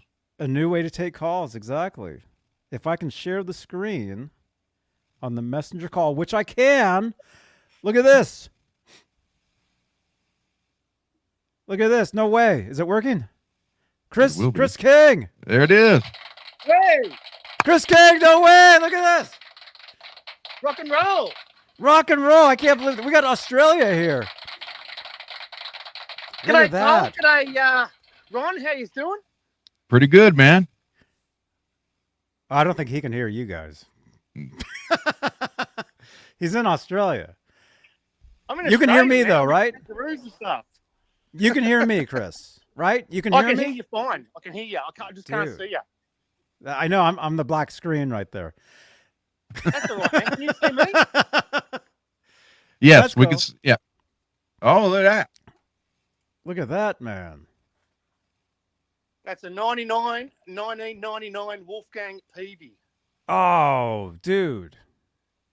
Yeah, have a look at the back of the neck, mate. I don't know if you can see it, but have a Wow. look at the That's Yeah. gorgeous. Yee-hoo-hoo! Hey Johnny, I just want to say good day to me mate Darcy. He's a huge fan of yours, and he's a huge Van Halen fan. His name's Stephen Darcy, and I just want to say he's going for some surgery. He's going for some surgery pretty soon. I just want to say good on you, Stephen Darcy. You rock, man. And that's what I want to say. And I just want to come on and say hello.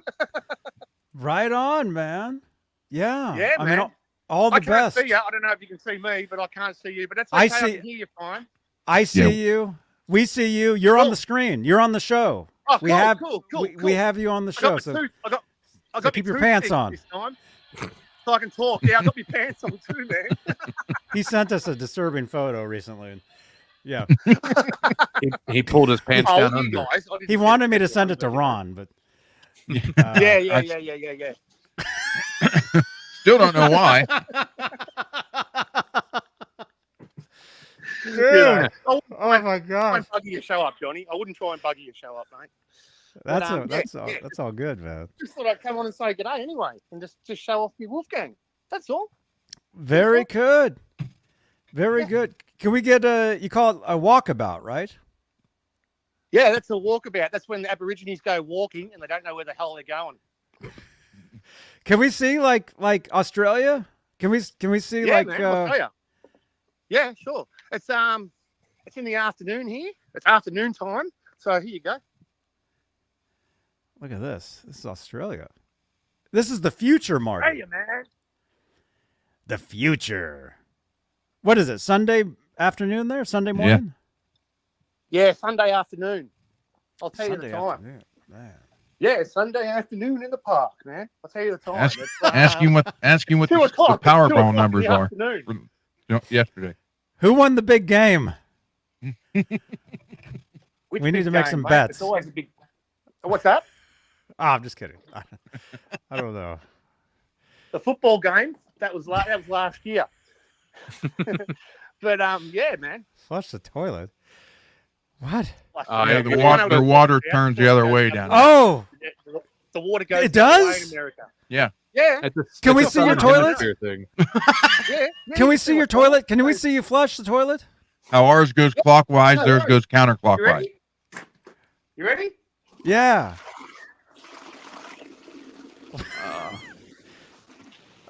Wait a minute. Toilet cam. Oh no! I just saw the water going down. I couldn't. Yeah, it just goes down, mate. Just like everything here goes down.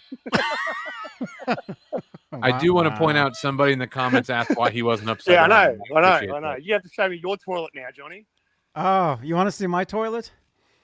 Oh, not really, but yeah, okay. That was cool, huh, guys? So Did you're you on the ever total see- opposite end of the world, right? So you're like. Yeah, man, we're Like we're if- right near Antarctica. Right near So Antarctica. if I look mate. down, you're actually down there, standing the opposite direction.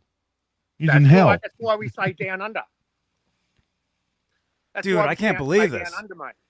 Yeah, He's yeah, actually yeah, yeah. standing on the same planet as me, But upside down. upside down Exactly. like this. Exactly. With a Wolfgang guitar.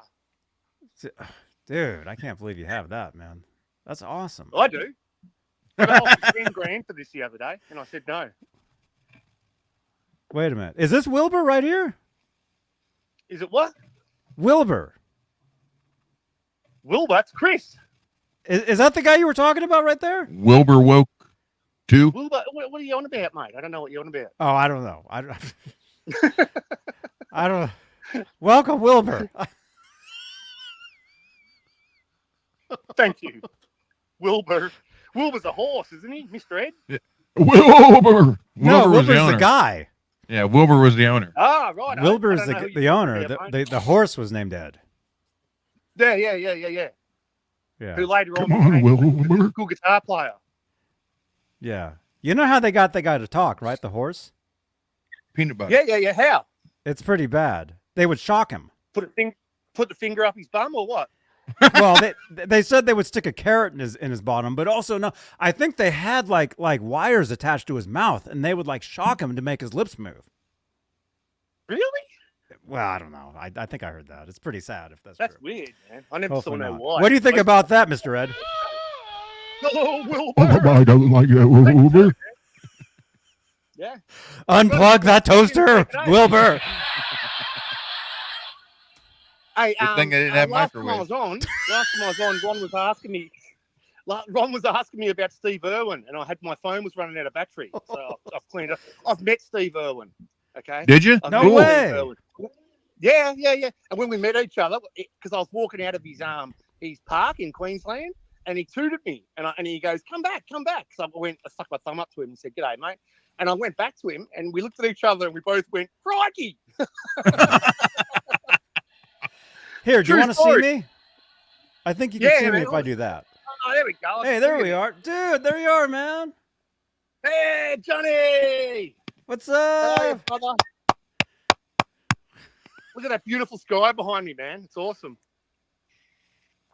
Oh, that sky is upside down. Wow, too. I can see what's going on behind the show here. Oh yeah, there you go. There you go, man. Where's Ned, man? Where's Ned, Johnny? Is he out getting a mole or a skunk or He just used the restroom, so Oh, did he? It's not smelling too good in here. Yeah, He's got his own restroom. It's not the couch or anything. He's got his own thing. he has his own box. Yeah. Yeah. Oh, good. Yeah, I got my tooth put back in. I got a new tooth, so I can talk properly now, man. I didn't have a tooth last time I speak to you. Oh. Yeah, man. Yeah. Thanks for having me on, man. I really Hey, appreciate it. I'm gonna cover myself up real quickly here. Yeah, cool, There- man. I would too. Nah. No, I just why is that looking? Why is that weird now? I messed it up. There we go. Yeah, it really stinks in here. I got to clean that box. That's all right, mate. That's all right. Dude, right on, man. Yeah, man. Thanks for having me on. Cheers. You're welcome. Cheers to Coley, and cheers to Ron. Cheers, man. Cheers, Australia. Cheerio and all that whatnot. Australia, man. Australia. That's where it all happens a year later from America. Cool. Yeah, but You want your to see guys another is guitar? You want to see another guitar? Sure. Okay. Let's get a tour. I won't give you a full tour because I'm redoing my music room, but I will Okay. show you a couple of guitars, no problem. Here we go. Here's me Kramer. It's Kramer time. Kramer time. Oh, cool. Have our own Kramer time. It's always Kramer time over there. Yeah. Which well, model? we Which don't need model anybody- is that? We don't need anybody else, Johnny. Everybody else laughed, man. Yeah, you know what I mean, man. They all rage quit. There's no rage Yeah. quitting here. Yeah. all Yeah, the no, guitars man, are it's upside down It's a too. striker, but it's not a plywood body like some say. This is actually a basswood body. Not a basswood, a mahogany body. Uh-huh. It looks like as you said before, Johnny. It looks like a Joe Satriani model. Oh, right on. And it plays amazing. It's from 1986. It's a 1986 Kramer. Okay, so it's a beauty. Very nice. It's a beauty, mate. It's got active pickups. It's and I'll show you the active pickups. It's a bit dusty, but I don't care. So he's So got the his active- guitars outside. And it's got a single coil in the front. I think he lives outside. But man, Yeah. it sounds badass, this guitar. Yeah. So there's another one of my guitars. I can't let them all out at once, mate, because I haven't got as many as some people that have been on your show. No. Ooh! Oh. But, yeah. Ow! Look at that, Australia, man. Look at that big gum tree, man. That's cool. Did the cars park on the other side of the road too? Yes. Yeah, we do everything the other side of the road, mate. Everything. Same as you guys, but different. And then we Wow. find out about a year later and we go, oh, we should have done it that way. Wow. That's what happens. That's what happens. But it's cool. It's cool. That's cool. It's cool. Yeah, That's man. cool, man. Very. Hey, I'll very- show you. I'll quickly show you my dog. Okay. if I can You said find dog, right? Yeah, man. You ready? You You ready to never see know. my dog? You ready? Dog. You ready? Dog. Oh. That's a down under Oh. puppy. He has like a Her thumb name's pick Suey, for and Her identification. name's Suey, and she loves Van Halen, man. So look out. Oh. She can handle some loud music. Trust me. There you go. Yeah, but thanks for having me on, man. I thought I'd just come in and say good day and try not to You're- swear and be good. Can you swear in Australian? Oh. Mate, that's all we do down here. Swear and complain. No, You we don't swear? complain. We're not pommies. But nah. I swear a lot because I'm a plumber. So I'm used to being on job sites and stuff. You know what I mean? So, Oh. when I come on your show, I try and behave. Yeah, I'm doing well so far. So don't mess it up for me, mate. Very cool, man. Van Coolio. Yeah, man. Well, I'll let you guys get back to it. Okay. And yeah, it's awesome. Dude. Oh, you can't see me. I forgot. Dude, I No, I forgot. can't see you. Dude, thank you so much, man. Thumbs Thumbs up. up from all of us, man. We're all giving you thumbs up, so I'll give you a couple. Hey, can everyone give my mate Stephen Darcy a thumbs up because he's in hospital and I want him to be good. So Stephen Darcy, thumbs up, brother. Love you, man. Stephen Darcy, you said, right? Yep. Stephen Yep. Darcy. Thumbs up, Yeah, man. Thanks, Johnny. You're welcome. Thanks, Johnny. man. I You're love welcome. you, man. Thank you. I love you too. Ron loves you too. I love you too, Ron. I'll talk to I you love guys soon, everybody. right? Peace out from Australia. Send Ron that photo later. No, Okay. no. Yeah, cool, man. Cool. Peace out, brother. All right. Later. All right. See you later, man. See ya, brother. All right. Bye-bye. Bye-bye. Look at that. Wow. Very cool. Dude, Australia. That's cool. Dude. Yeah, he's a great dude, man. He's like the only one that watches us on Facebook. He's the only one. And I got worried because I stopped streaming to the one page that he watched us from.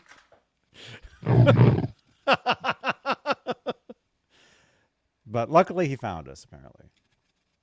Cole was a Star Trek fan too. What? I mean, Star Wars. No. See, I finally got him to get a Helix, and this is what he does. He doesn't use it to play guitar.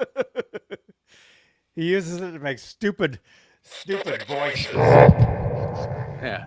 See, now the thing that you had, that probably didn't cost a lot of money. It was like $17. Yeah, that's a little Yeah. bit less than what that Helix cost. Yeah. Kind of weird stuff. You Oh know? boy. We have some fun. We have a good time all the time. We have a lot of fun. Dude, so I couldn't believe it. That guy showed us his toilet, but the water was like flushing down. Did you see that? Did you ever see a video of a guy on the equator where he's shows water going in like down a drain, and he's like this side, it's going our way. He takes 1 foot over and it goes the other way. Really? Yeah. Dude, that's crazy. Well, that's crazy talk, John. I wouldn't know what to do. You know, side note too about that driving thing, you know, because Australia follows a lot of UK stuff, because if you know your history of Australia, that was a prison colony for people in the British Empire. So they drive on the left side of the road just like the UK does, and those are the only places in the world that do that. Everywhere else drives like normal people, Mm-hmm. and their cars look like normal cars. Normal people. But that's normal to them. Chris, I didn't say that.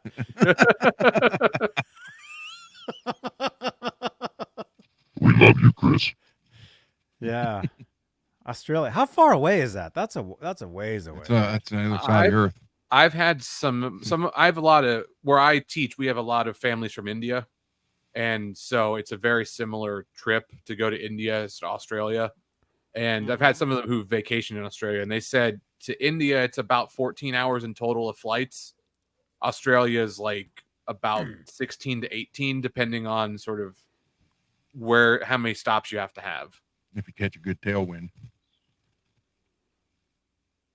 So yeah, it's a big ordeal to travel over there. Man, they better have some good food over there. They got the black mamba snake. You don't want that baby biting you. That's the deadliest snake in the world. Oh, well, I'm staying right here then. Sorry, Chris. Looks like he keeps his door open. I think the survival rate for that is only like 3%. Listen, everything in Australia, if is out to kill you if you look at the internet. So, kudos to everybody who lives You can there. believe everything on the internet because that's what Abe Lincoln said. Wow. We're not even getting into this. Not with you. I still got to see that video of Abe Lincoln walking.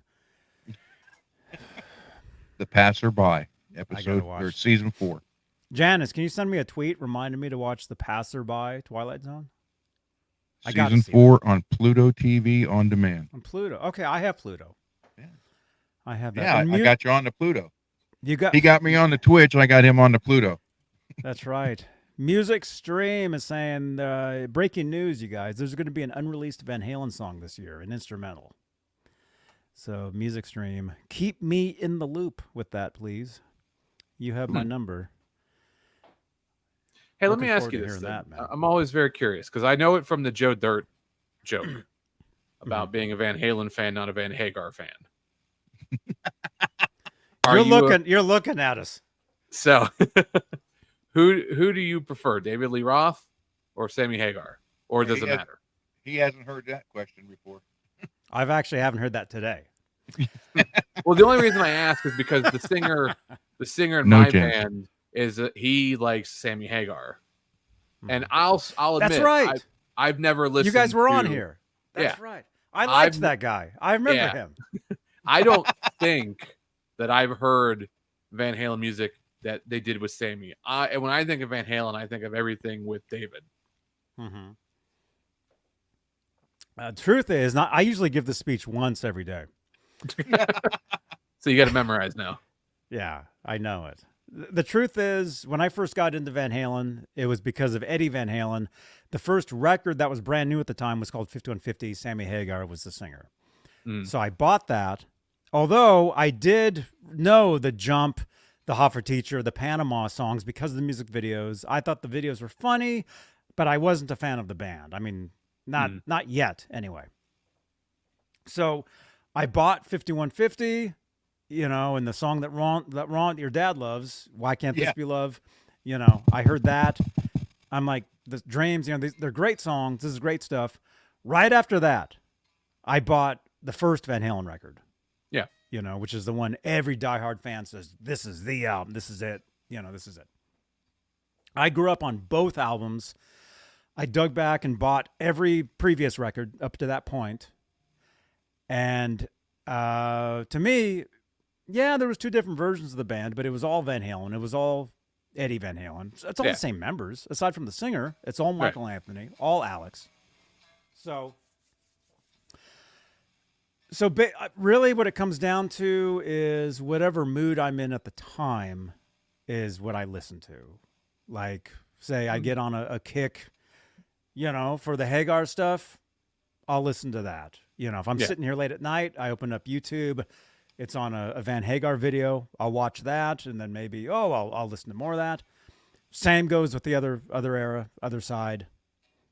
I personally don't think either one is better because it's all the same. The same guy wrote all the music. Right. It's all good. It's all good stuff.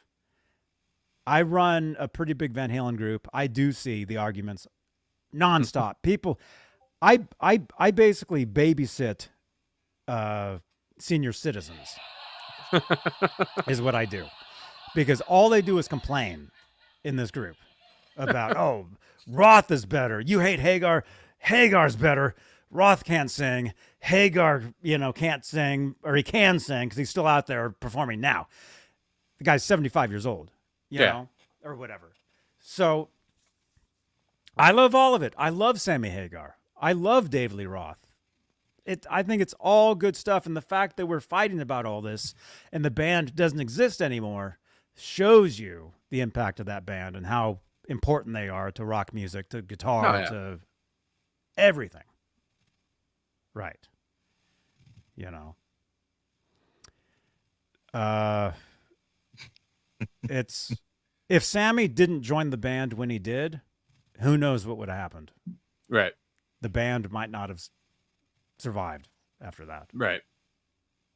I don't think they would have with Patty Smythe. I mean, it's the same thing like we were talking earlier about Kurt Cobain, Nirvana hitting right when they did. Sammy Hagar joining Van Halen when he did was the perfect time for that. It was because look at what happened. Look at what happened there, you know? But again, not a lot of people know this. But when Van Halen signed to Warner Brothers, David Lee Roth wasn't the David Lee Roth that we all know today. And their producer and engineer had previously worked with a band called Montrose, where Sammy Hagar was the lead singer of that band. Bad Motor Scooter. There was a split second where they talked about possibly replacing Roth with Hagar when they first signed to Van Halen. And it's a pretty interesting thing. And that news didn't come out until after Hagar had already joined the band. That's something they would talk about, you know. Yeah. Just to kind of... But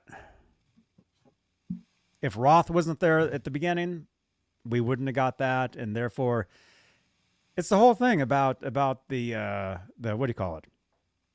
Messing up the path, you know, going back in time and messing things up. Butterfly effect? It's the whole thing. It's the whole deal, right? Steve, there you are, man. Steve Darcy. You're the one that he was talking about. Okay. I thought the other guy in the chat here was the guy he was talking about when I saw his comments. You're the guy, man. Thumbs up to you, man. He's the friend of Chris King's. He's the one he was talking about. Good to see you, man. Hope you do good, Steve. Good to see you, man. Right on. Yeah. So yeah, to me there is no Roth or Hagar. It depends on my mood. Yeah. But like I said, I get it.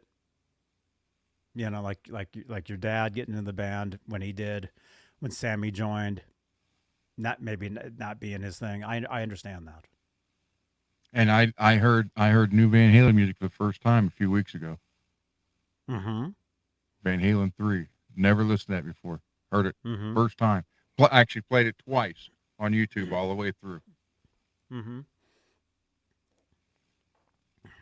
Yeah. Hmm. Yeah. And I interesting news didn't about like that because they destroyed Extreme. So I was dead set against that from the beginning. Well, I mean that's how it is, but yeah. Now, But I mean, that's something that I don't know if you posted it the other day. It was about that album, about Van Halen 3. And the guy said he wanted to do it better or something like that. But the comment that stuck out to me is that's what Eddie wanted. It could have been better, but that's what Eddie wanted.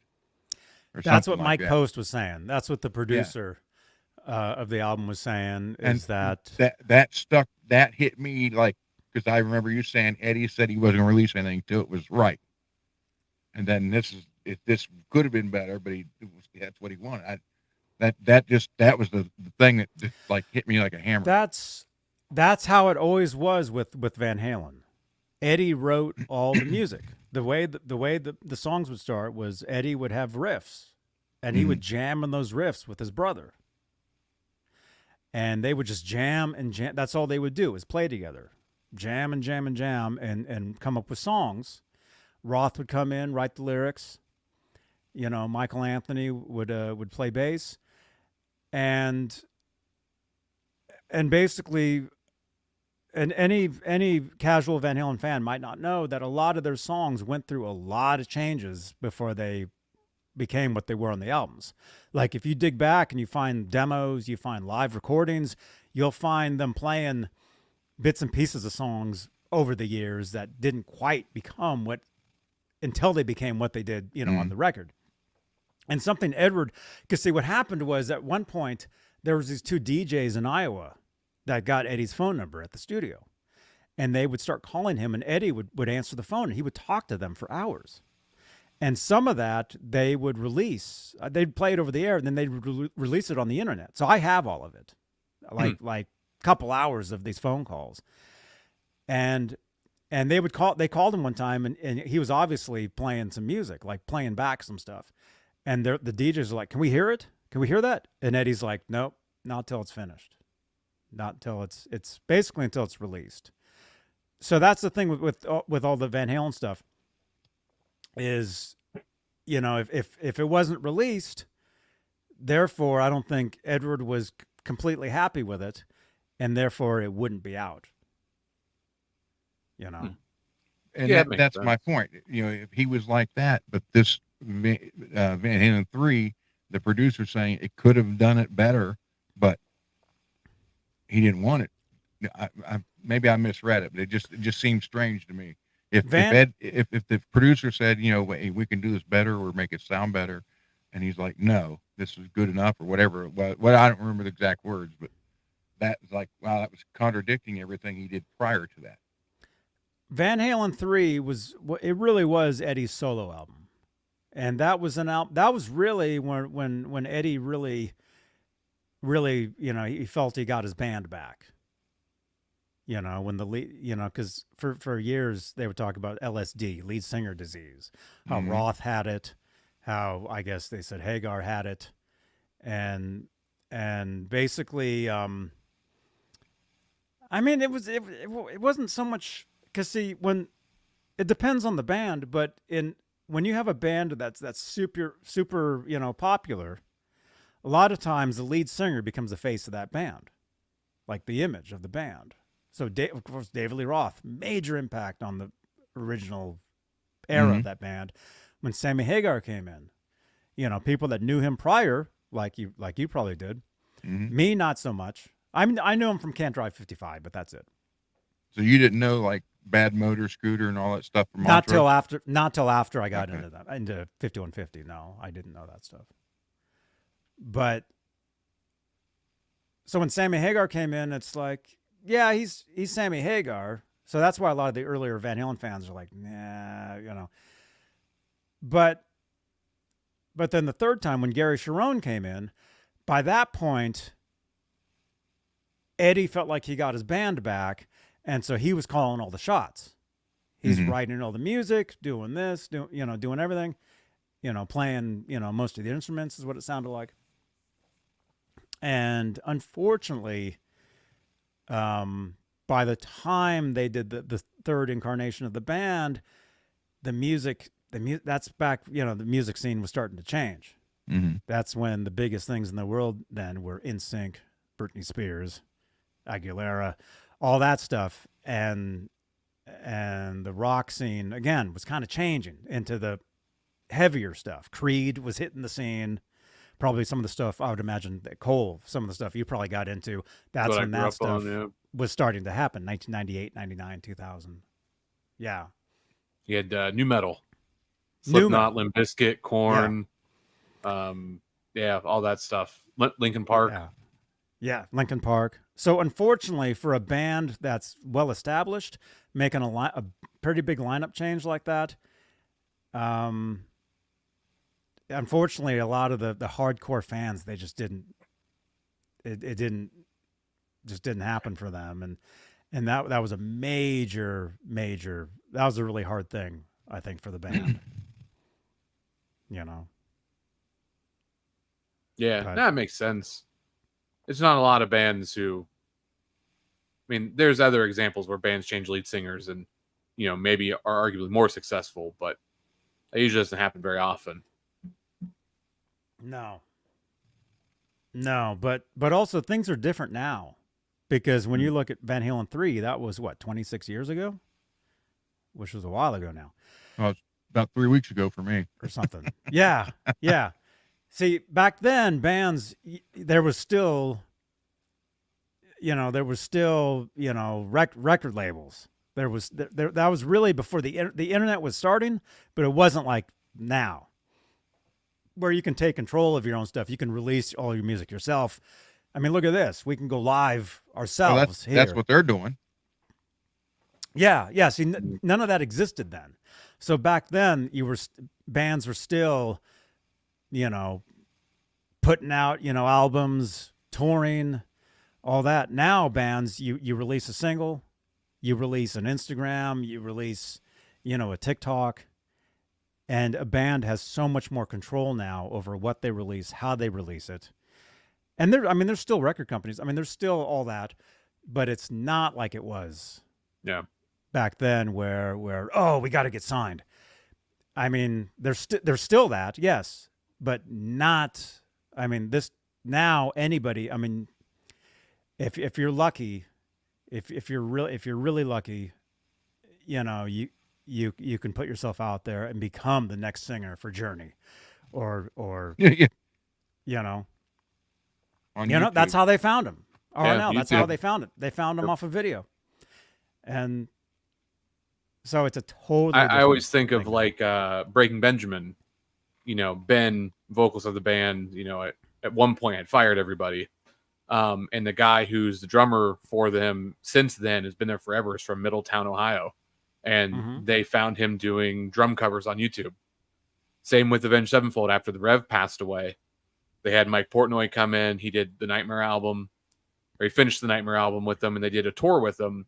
And then they brought in Aaron. I never remember how to pronounce his last name. It was like Ilge, maybe. He was in like a Christian metalcore band at the time, but they found him from YouTube.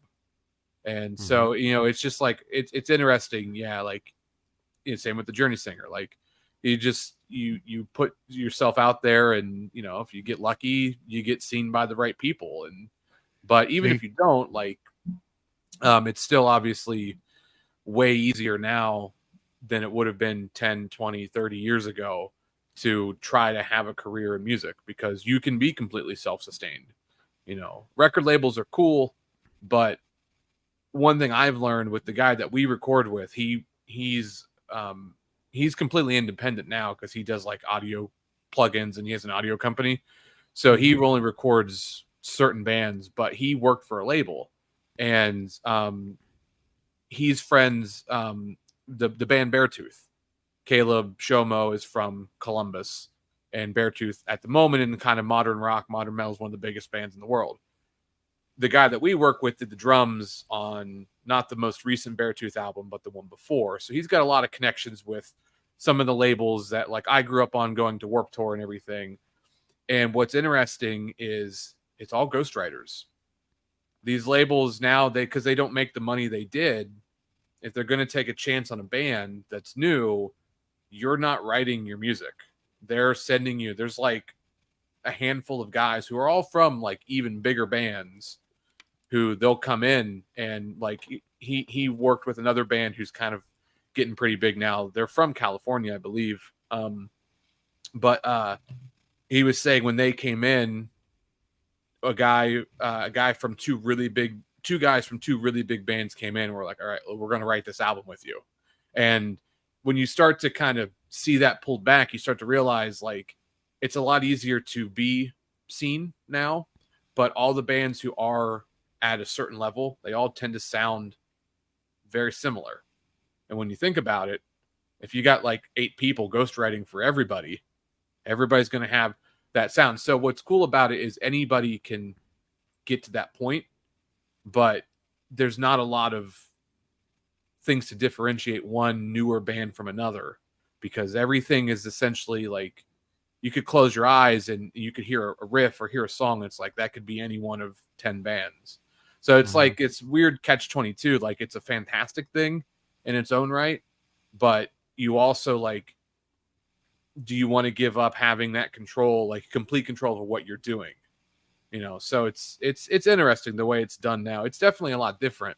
And you know, it's just kind of what we deal with, talking even like with like, you know, we'll have like a management company talk to us every now and then, and I just, you know, I'm not like super thrilled about the idea of being like, yeah, I don't have final say in what this band of mine does. You know, so it's interesting. Yeah. Yeah. Johnny, Yes. copyright strike. Would you get one if you played one of their videos with the writer of the song sitting right here? You would, yeah. Yes. Mainly because we pay 'Cause DistroKid to copyright. Because it's not up to him. Yeah. It's a robot, not Yeah, Robot Master Switch. You wouldn't get a strike. It would just copyright claim it, which means any money that got earned for that, however long the algorithm determined, would come our way.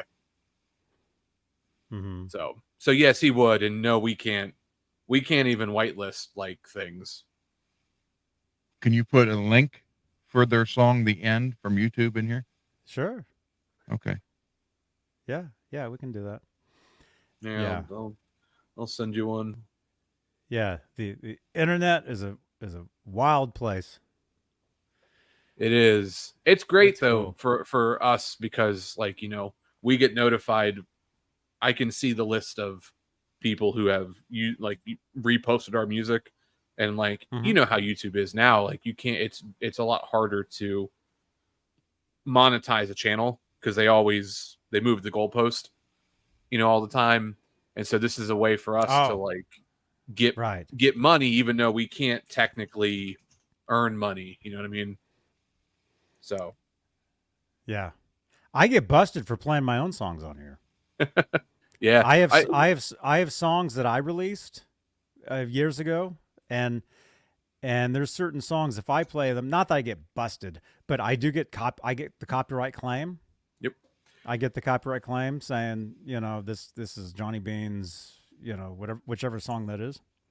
If I go through, so like when we put our stuff on YouTube, we have a channel called Space Untraveled that we work with, and we pay them to host our music because they're getting copyright claimed by everybody essentially, left and right. So it's a way for them to earn money and still do it. But it's a channel that's got a big following. But we also put the stuff on our channel, and we get copyright claimed on our own channel. You get a copyright claim saying that music belongs to them.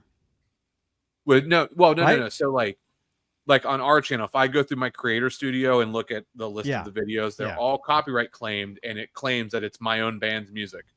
But because we pay DistroKid the fee to do that, if we didn't do that, it wouldn't happen unless we manually copyright claim things. But that's just, the internet's a big place. I'd rather have an algorithm do it, than anything else. But it's just funny because, we get copyright claims on our own music, on our own channel by what we pay for. So it's a way to know it's working, because if we don't get copyright claimed, then it's like, I got to contact support. Why isn't this happening? I sent you the link, Johnny, on WhatsApp. Cool. I put one in the private chat. The one in the private chat is the Space on Travel one. That one we get money flowing in from. So anybody wants to support us, you can click that link. There we go. Okay, I'll put that in the chat. And it's better to have it go directly to their link anyway. Yeah. Because they get the hits from that. Because the truth is, I mean, we got people watching this right here, but anybody rewatching this video later, most likely nobody's going to watch this far into this video ever again. So even if we played something now, only 40 people would hear it. Right. Let me see. Okay, what's the song called? The End. Yeah. The End. It's a big ballad, basically. I always joke that I wrote a contemporary Christian rock ballad. So I used to play in churches. We'd play like stuff from like Hillsong United and stuff, and it's kind of like one of those, but with like a 1.5-minute guitar solo and a bunch of other stuff in it. So you're playing piano on this, right? Piano and lead guitar. Okay. Piano, all the guitars that are on there. There's 12-string tracks. There's 6-string tracks. There's a lot of layers in this one. But yeah, it was a lot of fun. I don't think we did any gang vocals on this one. I don't think so. Well, my 3 favorite songs, I sent you links for all 3, Johnny, is The End, Touched by the Moon, and Sleepless. So what he's telling you is that he likes ballads. And he's not a big fan of Sammy Hagar. He says he doesn't like Sammy Hagar, but he likes ballads. Well, we don't have Sammy Hagar on any of the tracks, unfortunately. He's a little out of our budget. No, he likes the more accessible songs. I like say. Vampire. Yeah, again, it's a very accessible song. He just doesn't like harsh vocals. And we do a pretty good balance of everything, but I grew up on 2000s metalcore. And so that's at the heart of what we do. Mm-hmm. It's 2000s metalcore, but with like Avenged Sevenfold just slapped on top of it. That's essentially what we write. And so he's not a big fan of the screaming, if you will. But as you can see, he mocks it. But you can't understand, other than that one thing, I swear to God, he says, have a pizza. Yeah, that's honestly, that's what we all thought he said when we were recording it. You just got to do. It's like listen to a Pearl Jam song. You don't understand what Eddie's saying, but you have to read the lyrics. Once you read the lyrics and you listen to the song, then everything connects. Hey, lyrics to "Smells Like Teen Spirit." You have no idea what he's saying. Yeah, but when you read what they are and you listen to the song, then it's like it's clearer than it's ever been. Mm-hmm. So there's a link right there. Good night, Ian's Guitar Shack. Thanks for hanging out. Good night, man. Click on the link below, you guys, and say hey. Say we saw you on Johnny Bean TV. Drop a comment. Yeah, anybody checks out anything, thank you. First off, and if you like it, I mean, it's on YouTube, it's on Spotify, Apple Music, Amazon Music, it's everywhere. Anywhere you can stream music anymore, we're there. Pretty much everywhere on this list. Yeah, we're on iHeartRadio. Yeah, we're on. We don't have a podcast, but yeah, it's on. We're on Instagram. But his wife has a podcast. She did. Oh, she don't do it no more. She hasn't done it in like 2 years. Oh well. She interviewed like the guy that played Jason in the Jason movie. From Jason Lives, yeah. Oh, cool. I can't think of his name. Jason. No, Kane Kane Harder was the guy after. Kane- No, that was the guy after him. This guy only did Jason Lives. Mm. I can't. Janice, who was the guy in Jason Lives? Because Who we're played he, Jason? Tag us in a tweet. yeah, because I got to do that interview with him. That was pretty cool. Oh. Ned, come here. Oh, that's cool, man. That's cool. Yeah, he's- So getting back to the music thing, this is interesting. I like I said, I released a few songs on on streaming or whatever that Apple, Spotify, all that. Yeah. And it's been it's been like 14 years since I released this stuff, but the stuff gets played all the time. Like I look into the analytics for these songs, and I see hits like nonstop every day. It probably helps that I'm sitting here on these shows every day, and people find the stuff, whatever. But yeah, but it's interesting that you can go and you can look at the analytics of that stuff and see where the song was played, the place it was played, what type of stream it was, the streaming, whether it was downloaded, if somebody bought it, for 99 cents, or if it was on Spotify or some other places I've never even heard of. Yeah, you can see the gender of who's listening. You can see the age groups of who's listening. You can see people who listen to your stuff. You can see the other things that they listen to. Like it's the amount of information that's out there that's just like instantly accessible with stuff like this it's kind of crazy, if we're being honest. Like, because The you guy think who about played it, Jason, Janice. when That's you why think about people it, are scared to death of CJ, Facebook and stuff. Man. CJ, I think, yeah, CJ's his name. I just saw it in the comments. Yeah, it's nuts. Like, I could go on like our Spotify artist page and just see this. Like, yeah, you can see the countries, you can see the cities in the U.S. Like, I can click on the audience thing here. Like, See, we never had to worry about that. We signed with Sin City Records. They did everything, but you didn't have all this stuff then. yeah, But I know would have been our 25th anniversary for the very first release. A record company from Germany got a hold of me and wanted the master tapes, which again were on tape, and they wanted to put it out on CD with a big booklet with pictures from the band and everything and a bunch of stories as a 25th anniversary. At the time, I couldn't find the guy that had the tapes, the producer. I couldn't find him anywhere. So it never got done. But I do know that we're played in Germany, Russia, Philippines, still to this day. And, and the last release was 92. So, See, I'm on Spotify now, and the way Spotify works is everything's done in 28-day increments. So Yes, in the last 28 days, our second most popular country is Germany. We've got people in Turkey, Indonesia, Australia, Brazil, Sweden, Poland, Japan, Switzerland, India.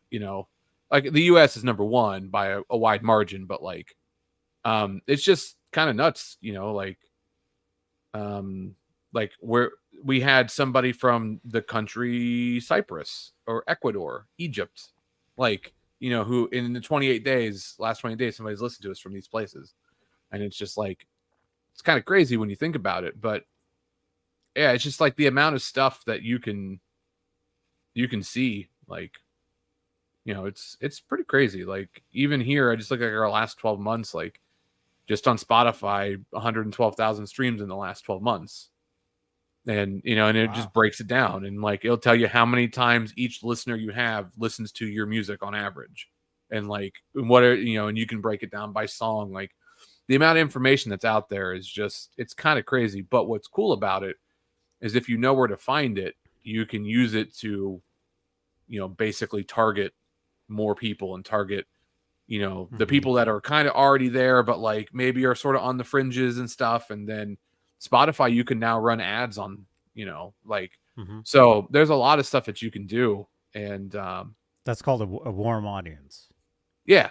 So, you get a chance basically like Spotify will present you this information on a platter. It's like, here's your dedicated fans. Like, here's like I even got we get a monthly email from Spotify, and the one for March that we just got said that we had like 27 like what they called super listeners in March.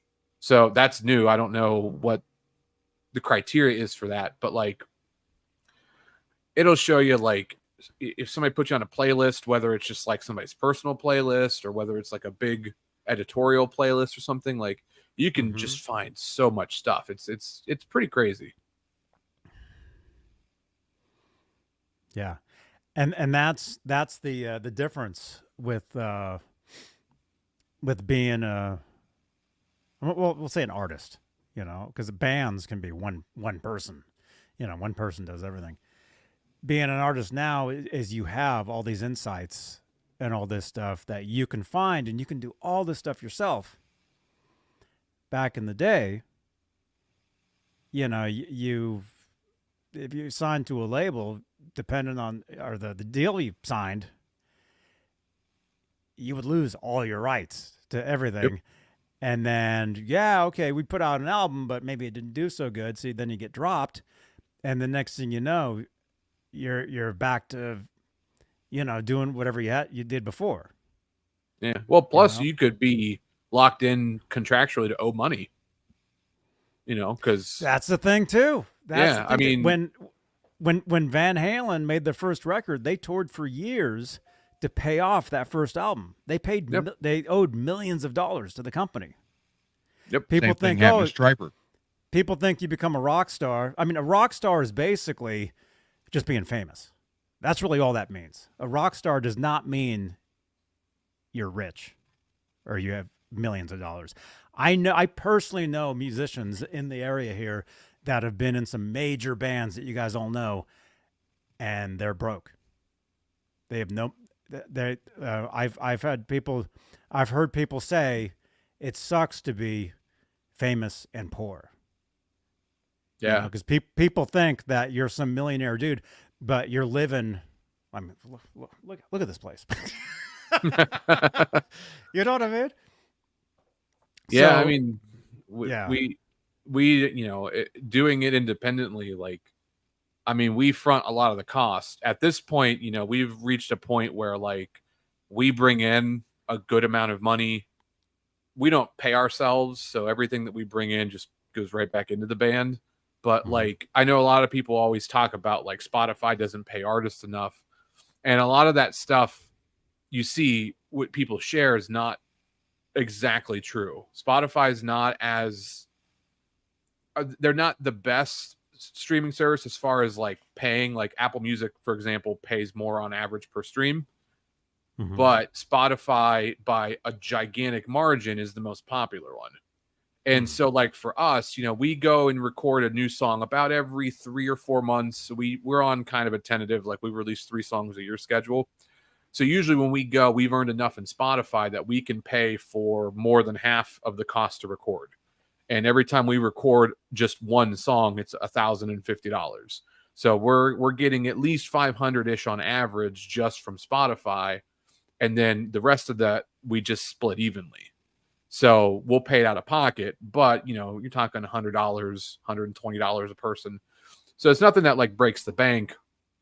And then, you know, even with shows, like as we've done more and we've sort of grown, like we're getting to a point where we're getting guarantees and stuff now. So we're taking that money and going, okay, we're going to pay for recording, or we're going to pay for advertisers, or we're going to pay for investing in like our in-ear rig or merch and different things like that. So the nice thing is you don't have to worry about borrowing money from like a label or a management company that you're on the hook for, regardless of whether you succeed or not.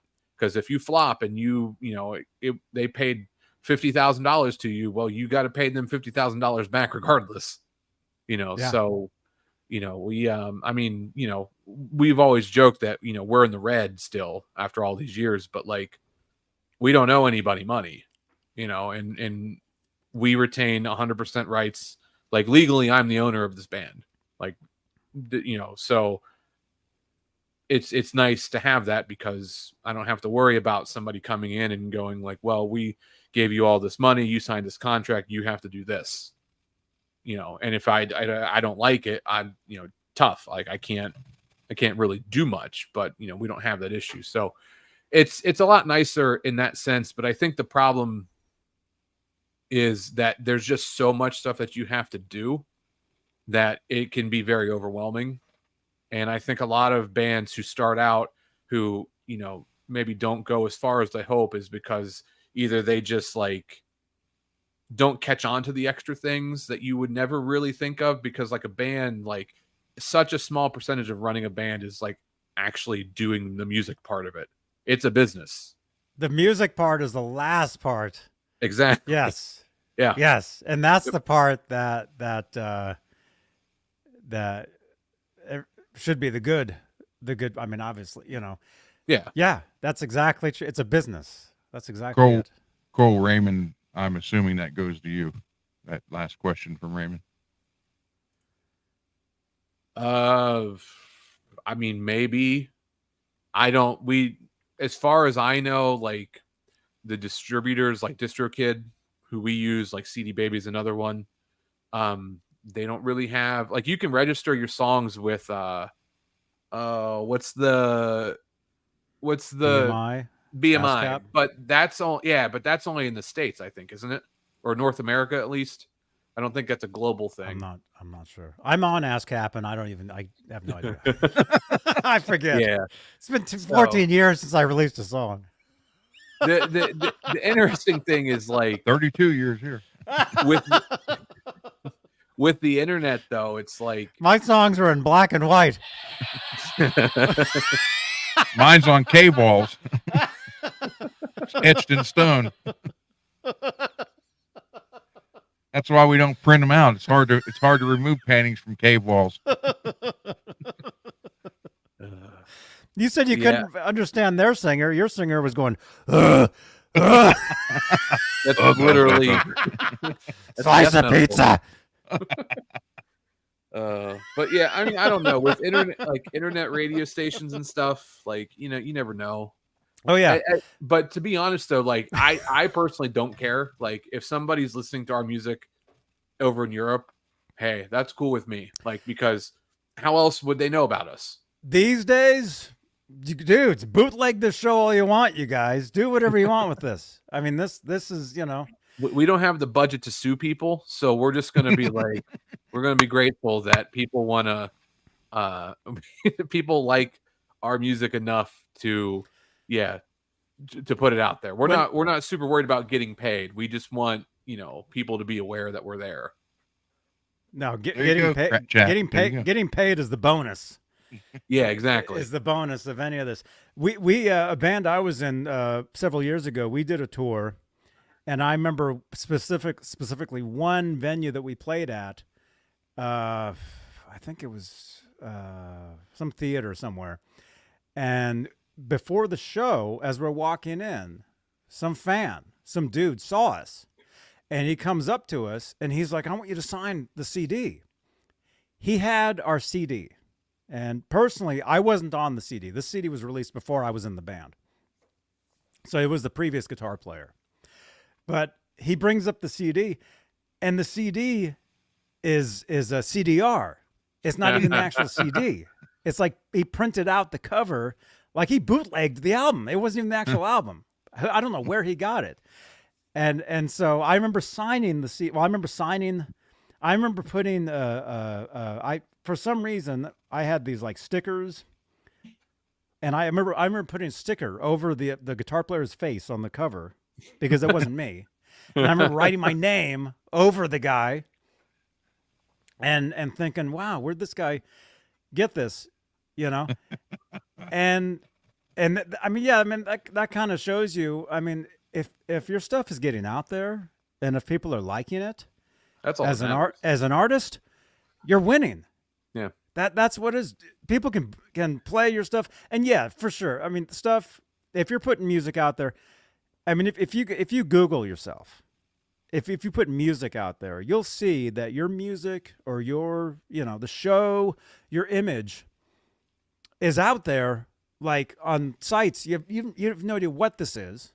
Oh yeah. I've seen websites with my image on it. I'll never click on that site, but my photo's on it.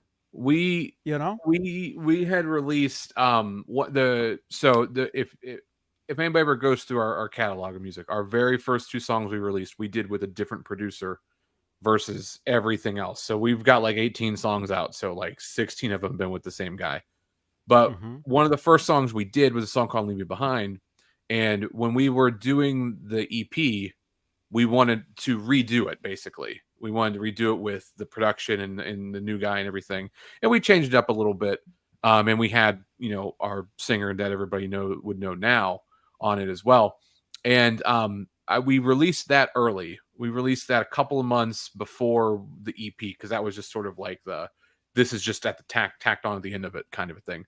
And I had a friend of mine who I did some cover bands with before, and he texted me one day and he goes, "I think you've made it." And I was like, "What do you mean?" And he sends me a screenshot, and the website's called Kingdom Leaks. So for people who have torrented in the past, which, don't admit it because you don't want it in writing. Not me. When the Pirate Bay would go down, you would go to Kingdom Leaks, and Leave Me Behind was on Kingdom Leaks. He found it it was pretty much at the bottom of the front page. It had the cover art and everything. It even had like our links, so whoever torrented it or ripped it and put it on there at least was like kind enough to like link us, on there, which was cool. But I laughed because like when I was growing up, my grandparents, my dad's parents were the first ones that we knew that had a CD burner. And so I would go down there, and this is before the Metallica lawsuit with Napster. So I would download music, and every year in the summertime, our family would do like a big garage sale, like to basically get more money for like school clothes and stuff. And my mom would always ask me like, "Hey, do you want to sell anything?" And I hate selling stuff. I hate buying other people's stuff. I'm weird like that. But I was like, well, I want to make some money, and I had blank CDs. So I copied so many of my CDs that I owned, and I handed them to my mom. Like, I want to sell these. She's like, you can't sell these. And I'm like, why? She's like, that's illegal. She's like, if you want to sell them, you have to sell the actual CD, not a burnt copy of it. So I ended up with like 15 copies of like Vertical Horizon and Creed. And now that's what I call music CDs and stuff, because I didn't realize that it was illegal to just, I was like thinking, I had Smash Mouth CD, I think was in there, Blink 182. Like, I was just trying to sell these bootleg CDs. That's when I learned, kind of the hard way. But it was just funny, like thinking of like my experience like that as a kid, and then like fast forward all these years later, and my music is out where people are torrenting it and stuff. And like, it's funny to me, I don't get mad about it or anything. No, that's like I said. Yeah, if you're searching the internet and you're finding your own stuff out there, like you don't know whatever. I mean, that's kind of a sign that, hey, this might be something pretty good. Yeah. Oh yeah. So. Yeah, I mean, at the end of the day, like if you're doing any music, like you just want as many people listening to you as possible. So, I'm sure there are some people who get mad that people are, not going through the proper channels to listen to music or whatever. But Ours. but yeah, but it's just like, I don't know. For us, I think it's also, we grew up when downloading music illegally was like the cool thing to do.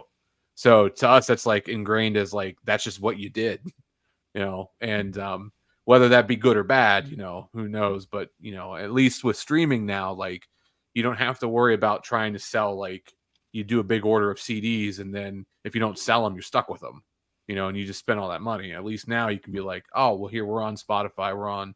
Now I just get to send somebody a QR code or send them a direct link, and then they can listen to whatever they want. And we at least get some kickback for it, compared to nothing at all. I did put the stops to his bootlegging music though, downloading. No, they didn't. They tried to. We got cease and desist letters from Comcast at one point. My mom told me she wasn't going to jail for me. So I used to run uTorrent in the background all the time. And then that was when we would get the cease and desist letters. So I stopped running it in the background. I only had it on when I needed it. Oh man. So, Yeah. But that's all allegedly, I remember when all that stuff happened. All those what was the main? There was one called Bear Share. Bear Share. Yeah, because it went Bear Share. Napster to Kazaa, and then Kazaa went down to BearShare, and then And BearShare went then- to LimeWire. There was another really big one too, which was one of the first ones that I remember using. Not downloading. I didn't. Well, we all did, but it It's took over. so It's long. over the 7-year. They can't arrest all of us. Okay, good. Well, there's a 7-year statutory limit on it, so it's over. Oh, okay. So it doesn't count for yesterday. Yeah, it doesn't count. No, Okay. not in Australia. Not till Yeah. next year. Yeah. Yeah. I mean, because back then I had dial up. Those AOL CDs you'd get in the mail. I had millions of those. So it would take literally a day just to get one song. It would take Oh, yeah. forever. But the thing is, the stuff that I would get, I would never get commercial stuff. I would get like bootleg, a live version of something that's, some bootleg thing anyway. That's what I would get, Oh yeah. Well, the I always like the jokes, like the memes you'll see now. It's like, it's like you downloaded like the new Limp Bizkit song, but you ruined your family's PC, or whatever, because all the viruses that you would get, or just all the things where it'd be like 5-10 seconds of the song, and then just like super loud white noise. Yeah, it's like blow your speakers. Oh, the worst thing, the worst thing ever was this goes back to 2002 when the new Star Wars, what was it called, Attack of the Clones? Yeah. Star Wars, right? You got the poster right there. Attack of the Clones. When that came out, the trailer, that said brand new Star Wars trailer, on BearShare or whatever that stuff is. You go to download it and you play it, and that's not what it is. No, it was not. I saw some horrible things that I never would have wanted to see. I don't know if my dad remembers this, but he was always against downloading music illegally. Rightfully Thank so. you. Right. But he did it. So don't let him fool you. And I know that he did it because back when I used Kazaa, he asked me one day, I was in my room and he was like, "Hey, come over here." He's like, "What's that website you use to download music?" And I was like, Kazaa. Well, Kazaa was I just making sure you weren't on there. Listen, it was KAZAA.com. Kazaa. He types in KAZA.com and it goes to a porn website. And he just looks at me and I'm like, there's 2 A's at the end of this. And then so he types it and then it goes to the correct website. And then he started downloading music. So don't let him lie to you. But he can say his mother never did that. Yeah, my mom's like a saint at this point. I don't even think I've heard my mom. She's a preacher's daughter anyhow. So. I've never heard her say a cuss word. There you go. So, Wow. yeah, Sherman I can't say the same Callahan. for him though. What's up, Sherman? You just shared his page on Facebook to your 5,000 followers. Whose What's up? page? I don't know. Sherman, thank you so much. Yeah, there you go. Dude. Yeah, all that. What time is it? Okay. All that streaming. Oh my gosh. That brings back memories, man. It made your life was so much easier when you finally got like broadband internet, because you could download a song in like 2-3 minutes instead of like 2 or 3 days. Yeah. But see, now, I mean, I'd be scared to death to do any of that. I won't even go to websites I've never even gone to. Every website I go to, I've already been to, right? Because I don't want to click on nothing. It's a lot. So the internet's a minefield at this point, and it gets crazier each day. Like you just see all the people who get their Facebook hacked all the time. Like we get it all the time for the band pages. It's like, you violated this, and it's like, this is from the meta team, but they spelled like meta wrong, or they spelled team wrong. I get all those too. And I'm like, how do people fall for this? Like, it's you just got to look at it. You don't even have to read the whole Official thing. support page Yeah, says, yeah. And then like, I get those messages while we're doing these shows. I get those messages on Instagram of some guy saying, "Hey, I want to help you grow your page." Oh, and yeah. I'm like, yeah, you nope. can buy all the bot accounts. We actually had, this was maybe 2 years ago now, somebody, I forget what song it was, but Wade posted a video on our Facebook, and it was one of our songs, because it's the only thing we post on there, and it got copyright claimed. Like I got a copyright claim through Facebook, and I challenged it, and it was just like this. I don't even know what it was. It was just some duo, like male female duo thing, and they were trying to claim their song as ours, and they did like pop R&B music.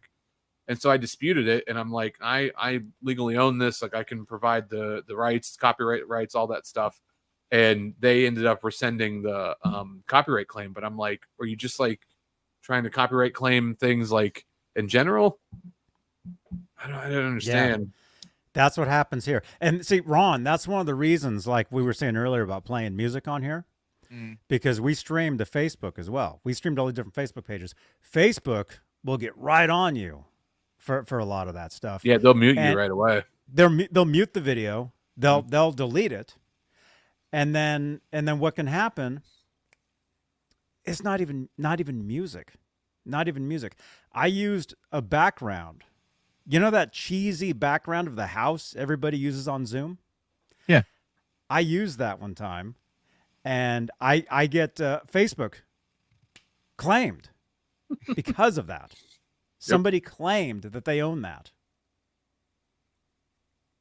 You ever get things where Facebook will ask you to like, you ever get where they'll ask you to like, if you have to dispute something, they'll ask for like a picture of your ID to like verify. I had that happen to me one time. This was years ago. This was like mid 2010s. I had, I don't know what happened, but I got blocked from, like, I got like Facebook jail. I don't know why, but support contacted me, and it was like legitimately Facebook. It wasn't like a scam.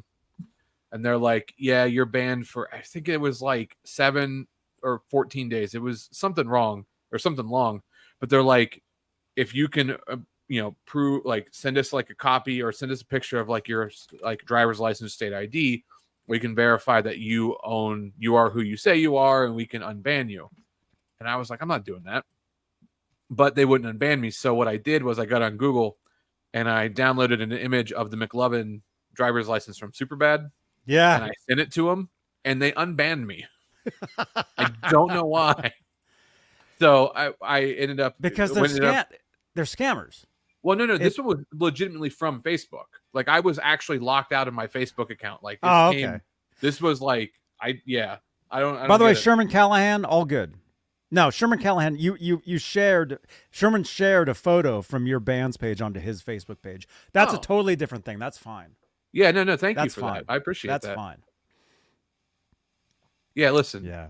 The only time you'll ever get any sort of internet backlash is if you like host our music, and don't take it personally because I can't control that. But you'll be fine to do anything else. And honestly, like even then, it's a slap on the wrist. Yeah, and that's not Cole sitting there pushing those buttons. It's an algorithm. It's a bigger computer out there somewhere doing that. And like I said, if I play my own commercial music on my own shows, I'll get, well, technically I don't get, I mean, you get in trouble, but not really. But again, yeah, when you're streaming to Facebook, Facebook doesn't know that that's my song, and Facebook will mute or possibly unlist the video. Yeah. We had that struggle with TikTok for a while. Our TikTok account was a band or like a business TikTok account instead of a personal one. And when you do, like all of our music's on TikTok, but as a business account, you can't access it. You can only access commercial business music. So we couldn't put our own music in our own TikToks. And then if we would upload one that had song in it already, if it went past that like 20 to 30 second mark, it would get taken down for copyright. And like we couldn't fight it. So I actually had to switch. And that's TikTok's own thing. It has nothing to do with like DistroKid or anything. So I had to switch it to a personal account to be able to do that. But now they have a system where you can claim your music. You have to go through a process and submit certain things, and it's a review thing. But at least now, like, we don't get copyright claimed, and we actually get notified now when people use our music, which is cool because then I can go to the video and I can comment on it. I can like it, thank them, all that stuff. So I feel like some of it gets a little bit better. I think it all just depends on the platform. But yeah, like Facebook and YouTube are notorious. Twitch, from what I understand, won't do anything till after your stream's done, I guess, for the most part. When you're live, it just lets it go, and then when your stream is, I just did a 5-hour stream on Twitch earlier. When you're done, what happens is the algorithm will find certain songs, the publisher, and they'll mute those sections of your video. Yeah, so it's all different depending on the platform, and it seems like it changes every day. Every platform has its own rules. They're all different. You have to treat each platform differently. You can't really post the same to each place, and you have to know all this stuff. And that's what I do. That's what I deal with. Yep. Doing these shows. Yeah.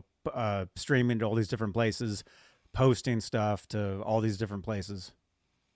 Yeah, you start to see why bands hire social media people, because like it's so much to keep up with. Like if it wasn't for YouTube, where I could find like there's a couple of channels on YouTube that I watch that there are people who run music like management businesses and stuff, and their bulk of their channels are always talking about changes to streaming algorithms and social media algorithms and what to do and so on and so forth. Like if it wasn't for that, like I would be way outdated as far as like how like, oh, we should do this. It's like, no, like I just recently learned like with TikTok, like the way when you post something, it doesn't matter what the content is necessarily, like what your video is, or if it's like a slideshow of pictures or something. They take their algorithm and it basically it reads the data from the audio of whatever it is, and that's how it determines to send things out to people. Because there's this like thing called the like 200 to 300 view graveyard, where like they send it out to people. Yeah, and so they'll send it out to people, and it could be like for us, you could take like one of our like more aggressive songs, and it might send it out to 55-year-old housewives, and they're going to see it and just instantly go away, and that's going to get recorded, and then it's going to come back to the algorithm, and they're going to know who to send it out to, so they just don't. So what I've learned was you'll see channels you'll see TikTok accounts who do really well, but you'll notice they all kind of post like similar stuff because they store their algorithm data in the audio. So if you find a video that did really well that uses a certain audio clip, you put that in your video. Even if you mute the audio, that's where it reads the algorithm. So it will say like, oh, the last time somebody posted this and went out to thousands and thousands of people. So now we have a much broader audience to send it out to.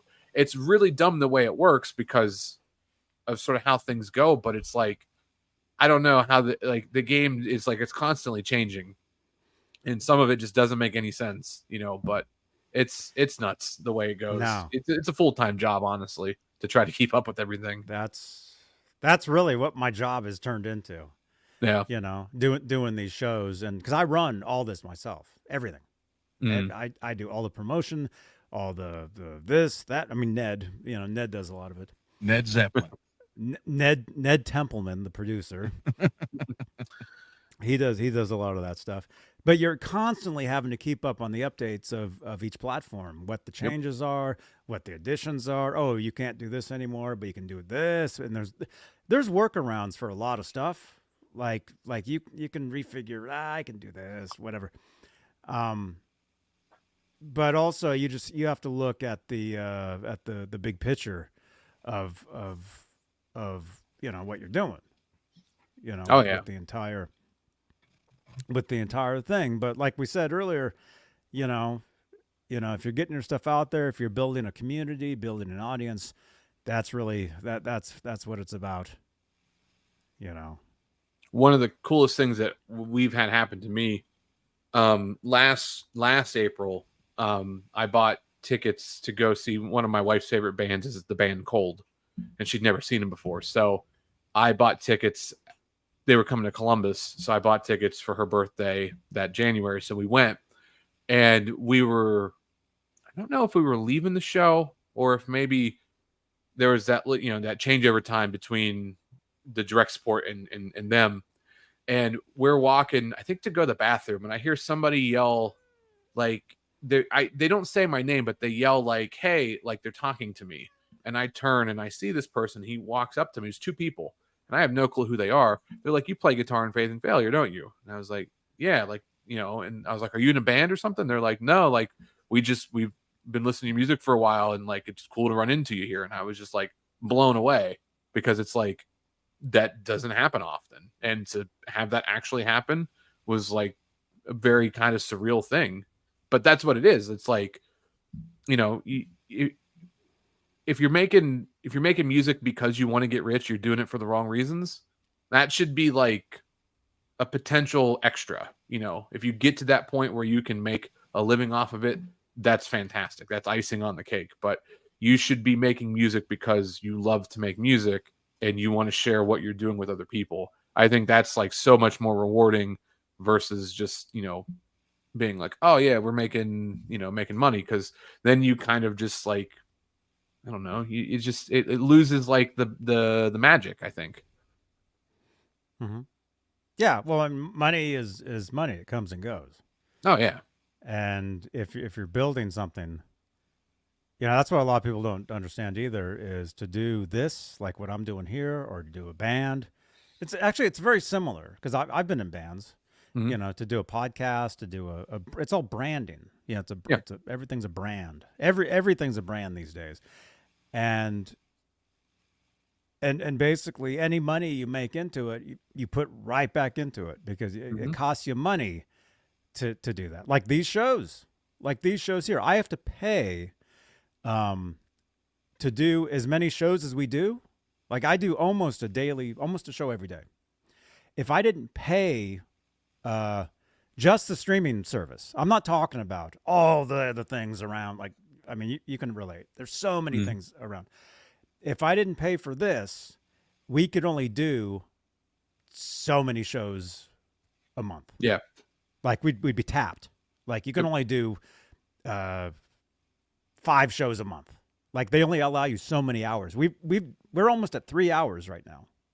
You know, if I didn't pay to do this, we might be using up, you know, our monthly allowance of doing shows or whatever. Oh yeah. You know? Yeah, even with the music distribution stuff, there's tiers to it, you know, and if you pay the entry level tier, you can't do certain things. Like you can't, like we pay for the premium tier for DistroKid, so like we have complete control of release dates, we have complete control of like how much our music will cost on iTunes, or how much this, or you know, when we can choose time zones, when did certain time zones get our music on release day and stuff. But if you pay for, like, if you're in the entry level, then you submit a song and it's going to release that day or the next day. Like you can't, like, we can plan releases ahead out as far as we want. We can submit it as early as we want and all that stuff. Like there's a lot of these smaller things that, you know, like, yeah, it costs money, but it makes more sense to pay for it because it benefits you a lot more than just what the financial cost is, you know, whether you pay per month or pay by the year or whatever the case is. Mm-hmm. Mm-hmm. So let me ask you about DistroKid. And Sherman Callahan, thank you for the super sticker. Thank you, Sherman. Yeah, Is nice. Is that a fox? Yeah, I got the notification he followed us on Facebook, so thank you for that. Right on. Yeah, Sherman's awesome. I met him at the NAMM show one year. Well, that's cool. Let's see, which is that? That's okay. So that's a super sticker. So that looks green. There we go. Sherman, look at that. Here, I'll show that. It looks bluish on the screen here through StreamYard, but it is for you guys on YouTube. It's green. Thank you, man. It's not seafoam green.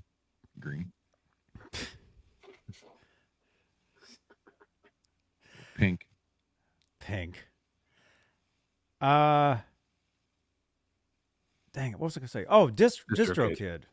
DistroKid. Let me ask you. They approached me several years ago about like doing like a commercial for them. like to talk about them. Like they were going to pay. Like They, a sponsorship. Yeah. I turned it down. Yeah, they wanted to. They were going to pay me to do an Yeah. ad for them, and I ended up not doing it. But are they like you're on them? You're doing your music through them. Is it? Been with Is them since 2018. I have zero bad things to say about them. I mean, they gather up like they gather up all of our earnings, and we can withdraw them, whenever we want. We were talking about Spotify analytics. DistroKid has analytics for more than just Spotify. They have their own version of Spotify, but I can get analytics for iTunes or Apple Music or Amazon Music or whatever. I mean, I can see, like, they have a feature called like see the excruciating detail. So if I want to see, hey, we've made blank money this month, I can see like a generic sort of a breakdown, and then I can see to where like it's like the most tedious, like minute breakdown as to where everything's coming from. So they do a lot of cool stuff with that. It's cheap. It's like $25 for a year. They do all the extra stuff. Like, for example, when we release a new song, we do the YouTube content ID thing, which, you got all the stuff you do for release is a yearly basis, but, they'll track all that, but they'll do like store maximizers. So it's like 99 cents a year. So if they add new streaming services, they'll just automatically put your stuff on there.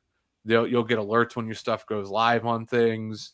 I mean, they make it easy to create like social media content. Like you can create, all kinds of different videos and promo cards and stuff. They've got all their Spotify playlists and different things. And like they create pre-save pages for you. They do so much that honestly, like the fact that not everybody is using DistroKid, like kind of blows my mind. Like there was a band in Columbus that they're no longer a band, but we were good friends with them, and they would use CD Baby. And I'm like, why? Nobody stuck with CD Baby because they're I've always had a lot of issues, but I'm like, DistroKid, it's cheaper, it's way less hassle, it's way more stuff, and they just like never changed. And it always blew my mind. But I mean, yeah, I've got zero bad things to say about them as a service. My brother-in-law actually, we got a referral bonus because his band just started releasing music, and I'm like, here, take my referral link. And we got it, they got like a discount for using it. We got a kickback in money. Like, it's just a great program, honestly, or great service. I'm gonna look back into it. Like when they approached me, it's when they were still like kind of new. Yeah. And so I had my reasons why I didn't do it, but yeah, I'm gonna look into them. And hey, Steve Knight on Facebook.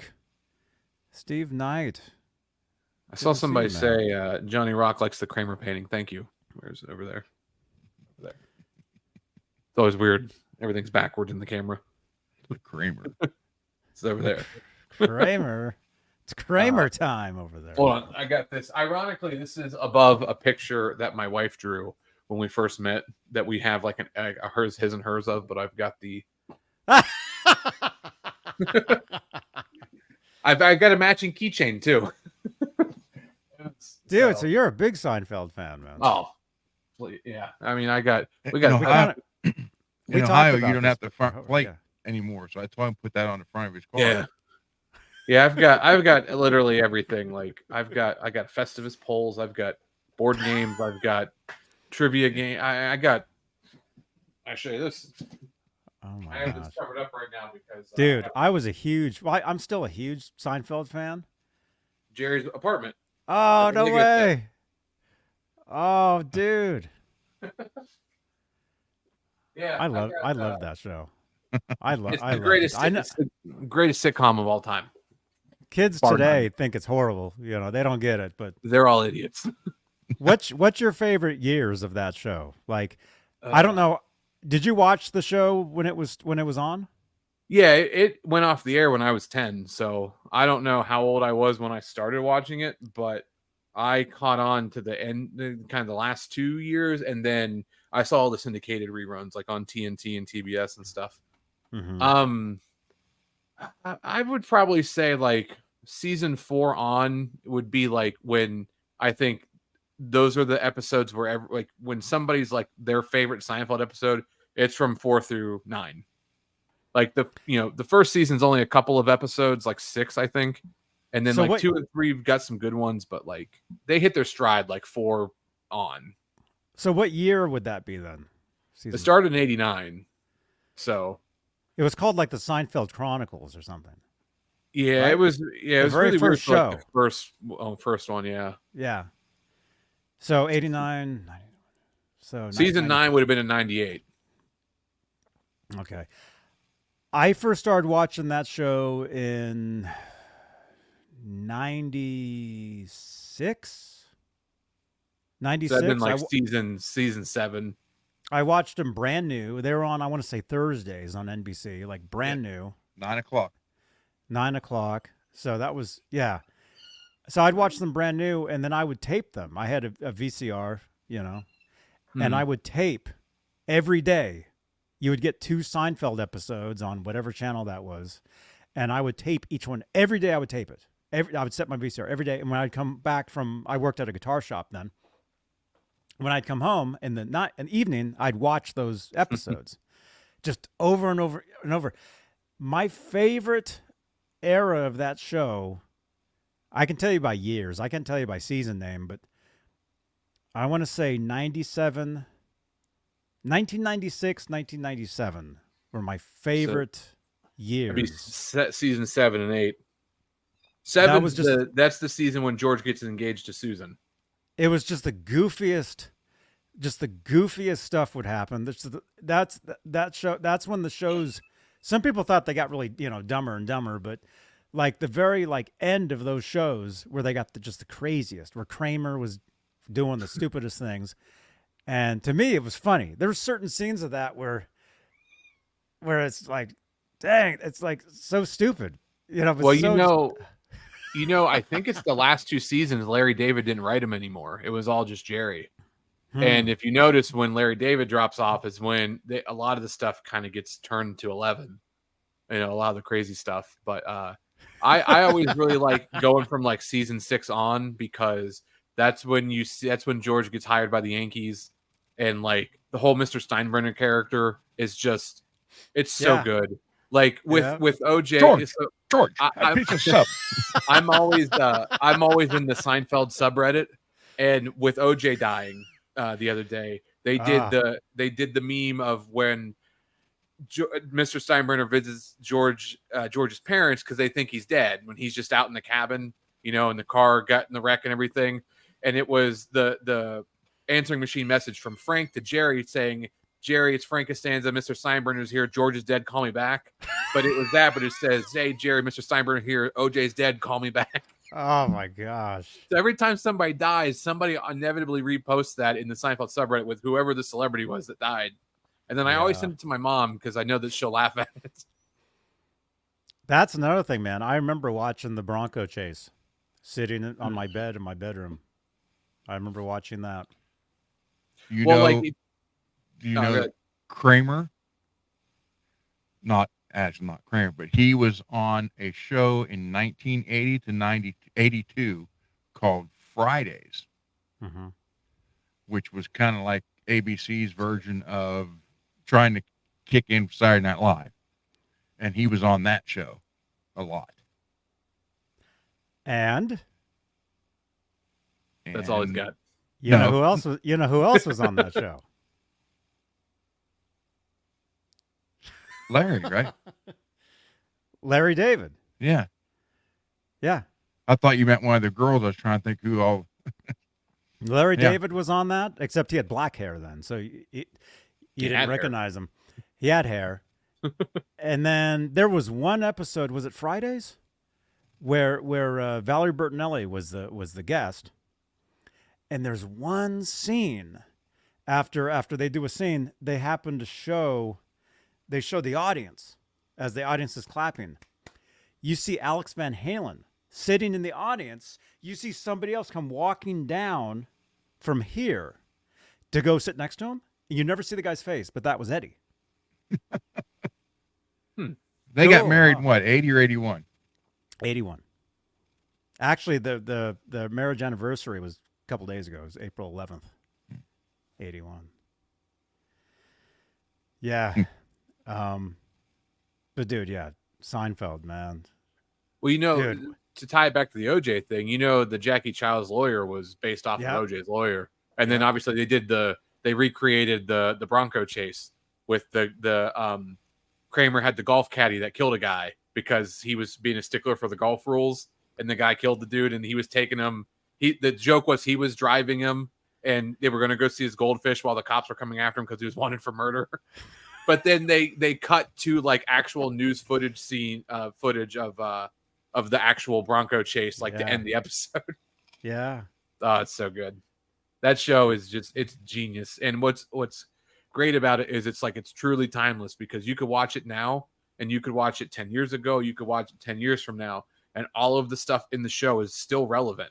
Like you still run into these situations.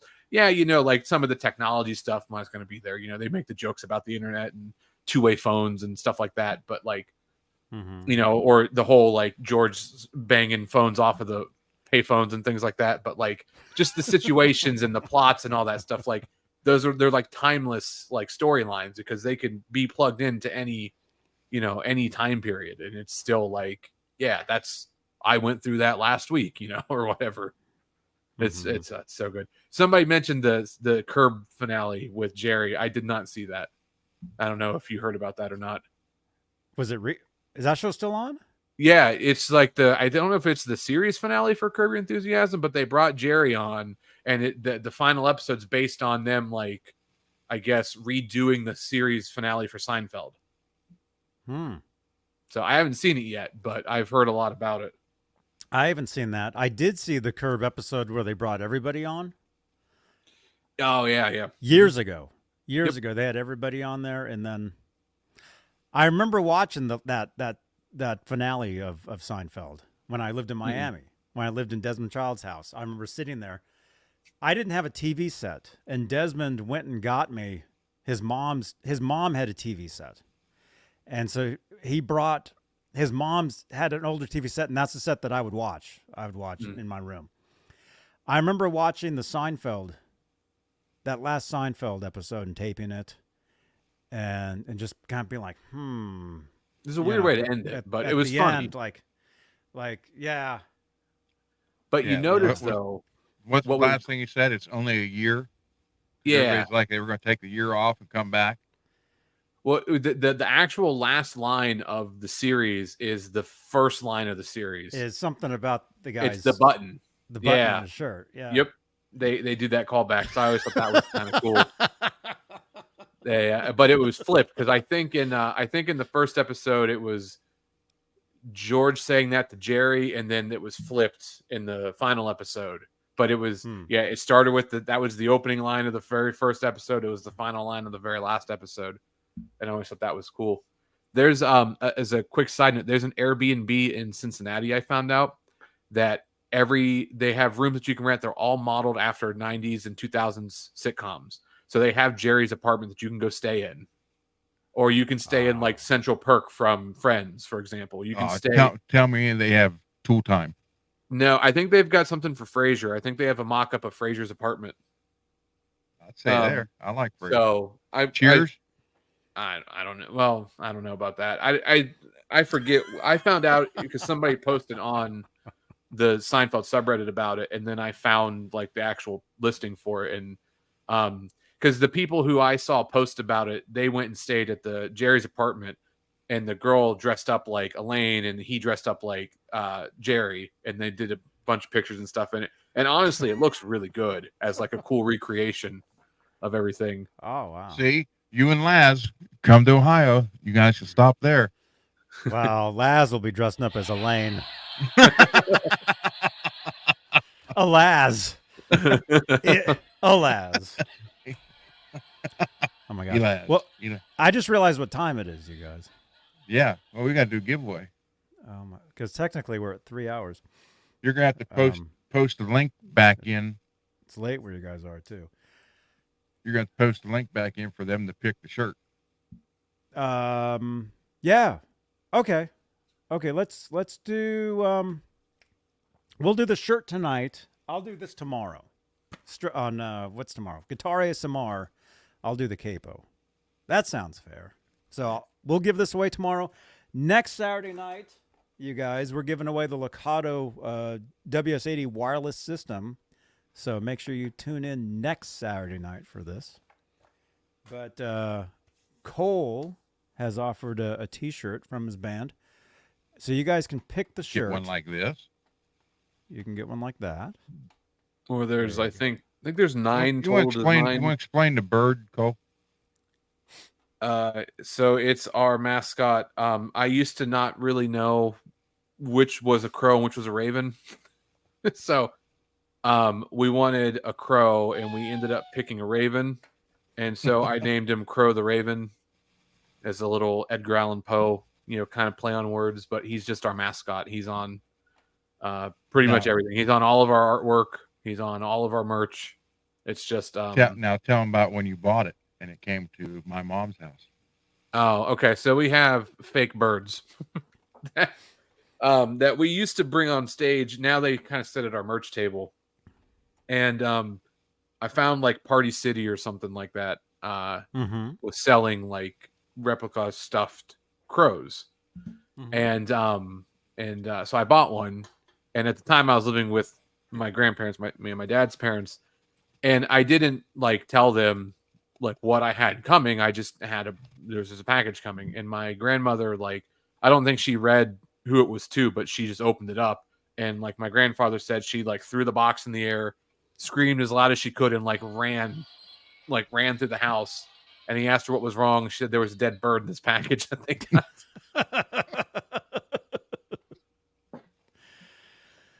Man. So, yeah. But they're actually in my closet. We got 2 of them. We got one where their eyes glow red now too. But yeah, they used to sit on stage for us, and now we've got too much involved in what we do on stage. So now they just go to the merch table. But it's our mascot, though.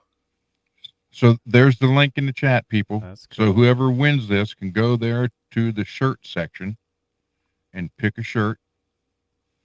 And then Johnny will get the address. You can fill it out. How did you do it last time? They just filled it out themselves? I don't know. You gave me the information. So however you guys did it. Oh, okay. Whoever wins gets to pick a shirt, and whoever doesn't win, because if they go gets through to buy a shirt. Yeah. If you go through the website, like we don't have like a discount code to make it free. So if you do it that way, you're going to get charged. So okay, just get the information from them and just send it to me. Okay, all right, you guys, pick a number in the chat between 0 and 2,000, and whoever wins. You ever have somebody just get it like right away? Yes. Yeah, that's amazing. It's the same 2 people too. Yeah, but Peggy's not here tonight. Oh. So, Lewis, it's up to you. Lewis.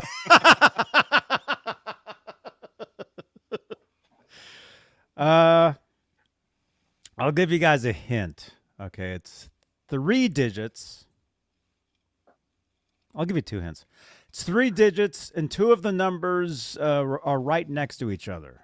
So say like 1, 2, 3, 4. But not necessarily in that order. Interesting. Yeah. Right. But yeah, if anybody who doesn't win, if you want to order a shirt, I'm not going to stop. Well, that's going to be everybody except the one person. Yeah. They are. I will say this though too, for anybody who does, if anybody would order anything online, the online ones are made to order. We have like a stock of like what we take to shows, but we actually don't. We don't take everything to shows. Some of our designs are online exclusive. So, but if you ever order something online, it'll be made to order. So it usually takes about a week to get it from the guy who we go through to do everything and then get it sent out. Mm-hmm. But guy does great work. That's cool. And Janice, is it okay for Johnny to give me your address so I can ship you this? I've never used it. I got the USB adapters. I got it taped to the top of this.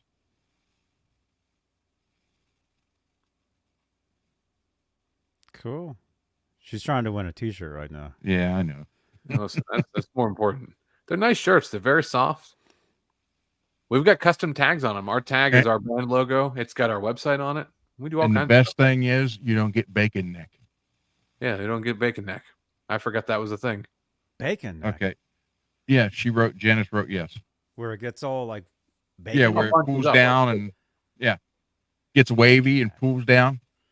It's called bacon neck. Bacon neck. If you might remember this if you think about it real hard. Late 2000s, Fruit of the Loom used to do undershirts, like men's undershirts, and that was like a big selling point for this new one. They're like, you wouldn't get bacon neck undershirts.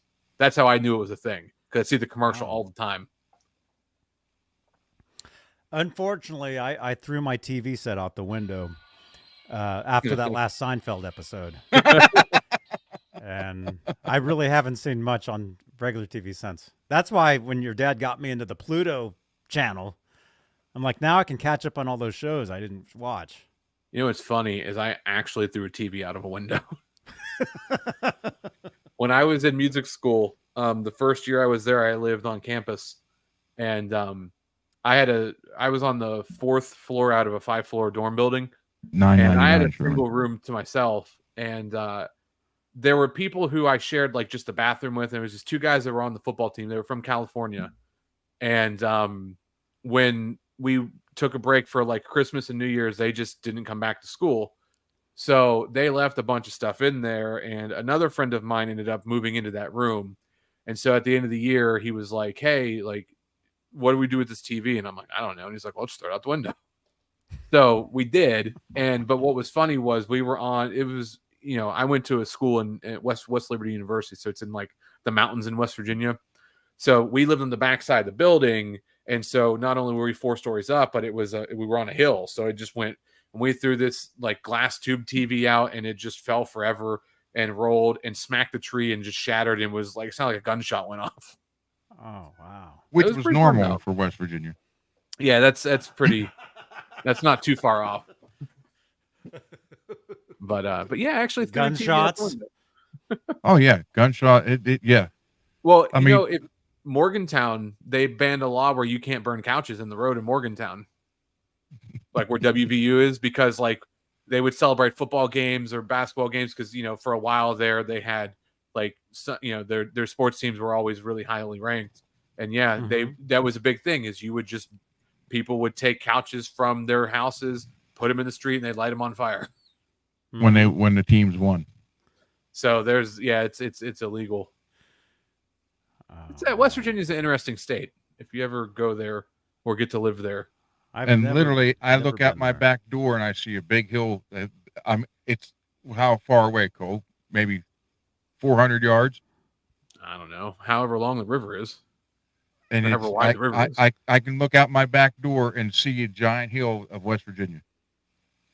I was trying to explain to him why I could be in West Virginia, Pennsylvania, and in New York within 3 hours of all of them. Yeah. Well, have you ever heard That's the hand good. trick about like the state of West Virginia? No. Like if you do this, it's West Virginia. It's a map of West Virginia. Yeah. So this is the northern panhandle.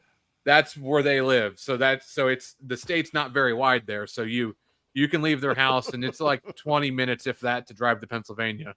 It's like 5 minutes to drive to West Virginia. And then 2.5 hours, 3 hours, I could be up by Rochester and Buffalo, New York. That's pretty cool. The area that they're in kind of sucks, if we're being honest, but you can get to a lot of places. I was born in that you area. can get to some better places. Yeah, I might have been born in that area, but I wasn't raised in that area. Thank God. You were till you were 5. Yeah. You went to preschool here in kindergarten. I mean, I only remember like 3 things from that time. So yeah, I grew up on the other side of the state, and then I went to schools in cities and lived in cities, so I'm a city person, not a whatever that area is. The Rust Belt. Suburban. That is not. I grew up on white suburbia. The Green Day American Idiot album that was written about growing up in white suburbia. That was what my life was like growing up. Mm-hmm. Yeah. Yeah. I like the city too.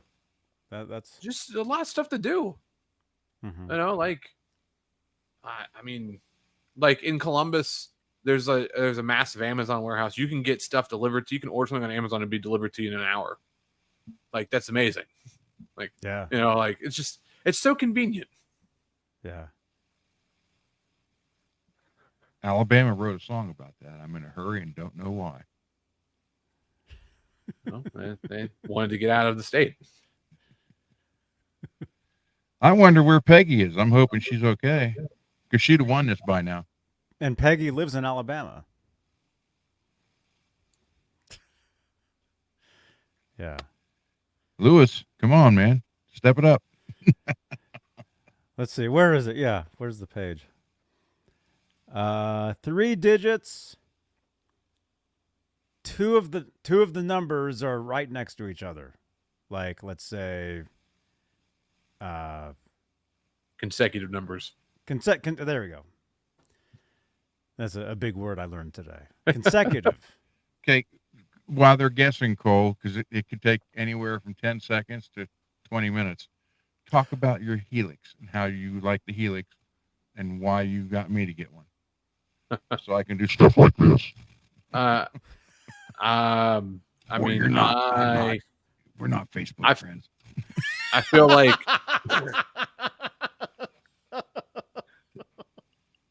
so That's the inside joke.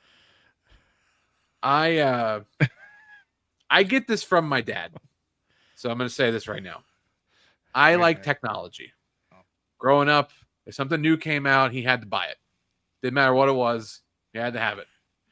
I am the same way. Now, oddly enough, when it comes to guitars and things like that, he is the complete opposite. You know, new technology comes out, he just ignores it. The Helix Hey, makes sense. I'm still using my 1988 Nady 201 wireless system. Yeah, I know, and it doesn't work. Yes, it does. Barely.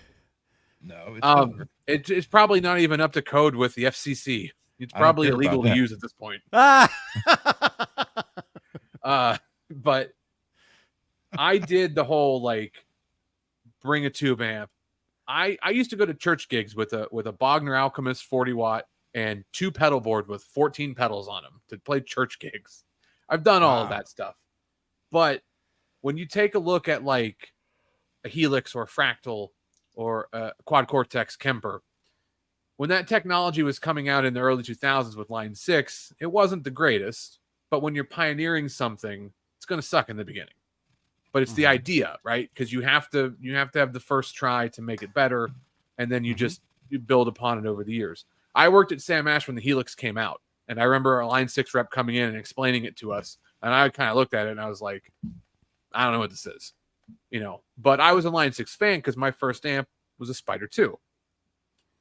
And when you kind of look at what the technology is now, like if you watch people who will do like YouTube blind tests, where they'll be like, hey, we're going to shoot out, you know, an Axe-FX version of a dual rectifier versus a real dual rectifier, and you don't see it. All you have to do is just go on your ears. Barely anybody ever picks anything correct because people will tell you, they'll hear the difference. But when they tell you that is because they're seeing it. So you're convincing yourself that it's there. 15 years ago, would there have been a difference? Yeah, probably. But the technology at this point is far exceeded any of that. So, you know, I take like the Helix, which has like 100 plus amps in it and effects and cabinets and all these things, and they're all based off of real things that you can go out and buy. I can spend, you know, when I bought mine, for everything I bought, it was like $2,200. Not cheap, but when you add up everything that's in it, you're talking hundreds of thousands of dollars. And it's like, makes more sense to buy this. But if you're still using like an amp and pedals, you're limited to what you can do with only those things. You want to add like for example, on my main patch for the band, when we play our song Vampire, I do this live. I never did do it in the recording, but I use one of the original script Phase 90s on this pre-chorus part. Mm-hmm. That's the only thing I use it for. If I wanted to do that without that, I'd have to go buy the pedal to use it for a total of 30 seconds. It doesn't make sense. It, you know, like the sound is there. It's the same, if not better. You constantly get free updates, you know, and it doesn't matter which one you go with because they're all about the same at this point. It's just kind of like, do you like Apple or do you like Android? You know, do you like Xbox, PlayStation? And they're all doing the same thing. PlayStation.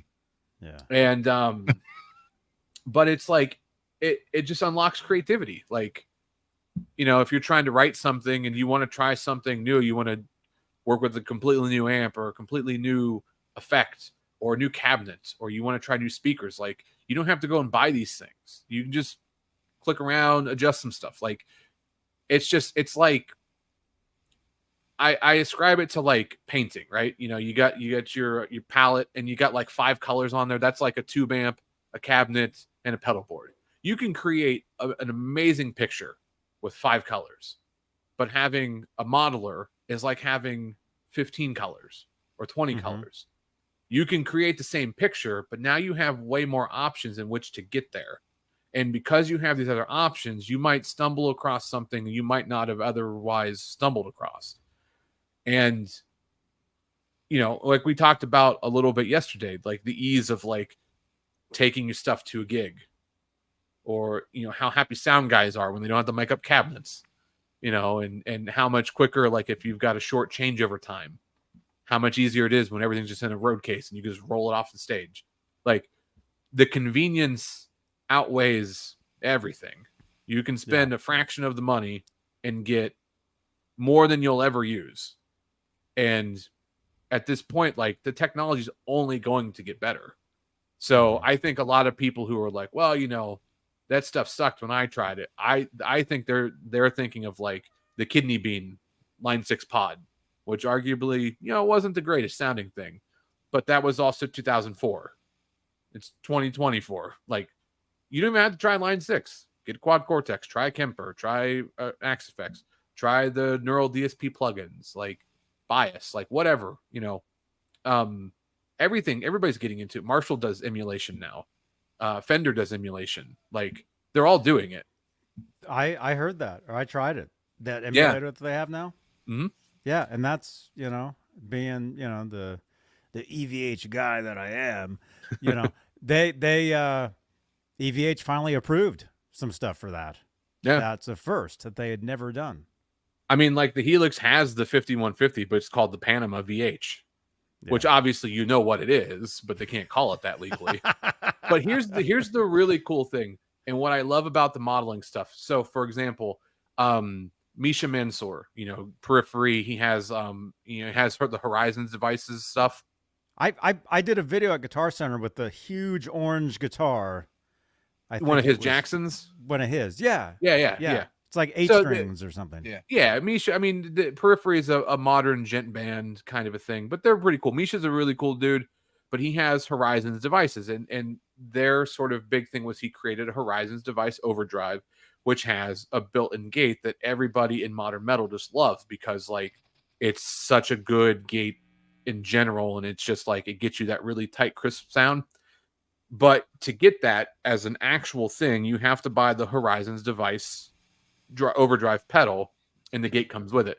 The Helix has a deal with him, so they actually have the Horizons device overdrive in there, but because it's all digital, they have the gate as a separate pedal, which doesn't physically exist, but it exists within the Helix. So, you know, if you don't want to use the overdrive, because say maybe you want to use a tube screamer, but you want that gate, well, that option actually exists within the Helix in the digital world, which you can't do that in real life. So, like, now you also have opportunities to have things that don't actually exist, but if they did, that would be pretty sweet. But until then, you know, you're kind of out of luck. Yeah. Ron, technology is awesome, man.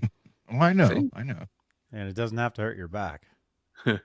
Exactly. I mean, I got, But still, I love that air I love feeling that air. It's old school. I can't help it. Yeah. It blows it like it hits you at the waist. You don't even hear it. No, I wouldn't use a whole stack, whole body air. You can't lift up a whole stack at this point. He's got me there. See? Oh, But you know what you man. could do? You can have that sound. And that was one of his I arguments. have it. It's right here. Listen, that was one of his arguments before. He's like, well, I can't feel the air. I'm like, well, then put it into a cabinet. Get a power amp or run it into the front of an actual amp and use it for effects. All you got to do is turn a fan on and have the fan blowing towards you. There you go. See? Perfect. That's it. With an one of those momentary on and off foot switch. Yeah, you'll get all the air blowing your way that you want. Yeah. It's just like it's nuts. Like it's just so cool the way that it's all done. And like I've had my Helix now for 4 years, and I still am learning new things about it every day. And like the amount of just free stuff. Like here's another cool thing: Digitech, went out of business. Line 6 bought Digitech. So all those Digitech pedals, like the drop pedal, the whammy pedals, all those other things that they made, they're in the Helix, made by the people who made the actual pedals. So now you don't have to go spend $300 or more because you can't buy a whammy pedal new anymore. Now it's just in there, and I got it for free. Oh, wow. Like, that's a deal. Yeah, and like I bought the control that sits up at the front of the stage, and I got a Mission Expression pedal that is done for Line 6, so it matches the branding and the colors. And I run just a 6-inch, cable with 2 flat ends from that to the back of the control. So I have an Ethernet cable that runs to the front of the stage. I have one cable, and that's it. Like, and you can hook up 3 expression pedals to it if you want, and you can control parameters for anything. Like the possibilities are endless with what it has, or really what any of the modelers have. It's just you pick whichever one you like, and you can run 2 guitars into the Helix. Like there's a patch in there that you can build off of that you can run 2 guitars, a vocal, and a keyboard, and it's like, where else can you do that? And it's all in one unit. So it's just like I finally got him to get one. Now he only got it because he got a ridiculously stupid deal on it. He got it for like half price, pretty much brand new. And but you can tell with the way he uses it, he doesn't actually really use it. Because every time I'm there, make patches for me. No. I'd send him links to the people that I have learned how to use the Helix from. And like, just watch these videos. You're on YouTube all the time. Watch these videos, learn how to use it. Like I gave him, I emailed him the patches I use for the band. And for whatever reason, when he uses our distortion patches, they sound awful. But when I do them on mine, they sound amazing. So I don't know what he did. Shane T. Neal. I know what you did. Hey, there you go. Yeah, Sherman. I'm watching the numbers, but it's automatic. Like there's one particular number, and Shane T. Neal got it. Yeah, it was 438. That's what it was. So Shane, that link. You want a T-shirt? So click this link right here, man, and pick a T-shirt. And then message. What size? Oh yeah, message me, right? Yes. Can they fill it out and then? No, just have them message you just what shirt they want. They can send a picture of it if they want. They all have a name. Okay. So, okay. Just the shirt, what size, and then where they want it sent to. Shane T. Neal, Faith and Failure T-shirt. Gotcha, man. Shane. Is there a weather?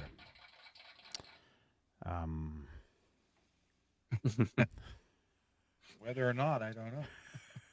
I know there's bacon neck. See, you learn something new every day. That's when the neck gets all crinkled and hangs down. I never knew what that was. Sherman, somebody won. We're talking about the shirt, not skin.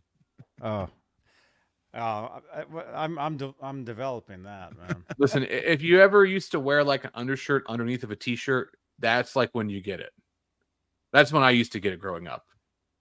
Because I never did that. No. That was a cool thing to do for when I was in high school. The number was 438. 438. 438. Shane T. Neal. The number is 438. Text me. Send me a text. We have a phone. We have a toll-free hotline. Actually, you might have to pay to call me. Well, it's not toll free. Put your quarter in the slot. Just call collect. Not Yeah. a real number. Yeah. Just make sure you get your message in the 5 seconds you get to tell people who you are, and then so they don't get charged. Yeah, 415-952-3263. Send me a text message. Tell me who you are, what you won, the size, and ASAP, if you can do that, please. We will we'll figure all that out. Yes.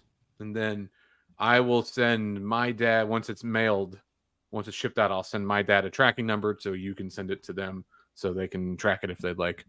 It'll just come standard USPS mail. Right on. Right on. 438 was the number, Sherman. 438. 438.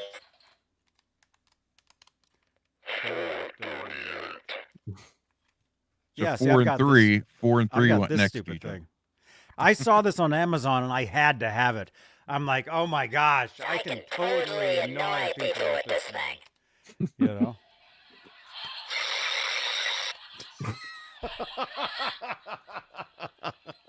Do you remember yak backs from the 90s? No.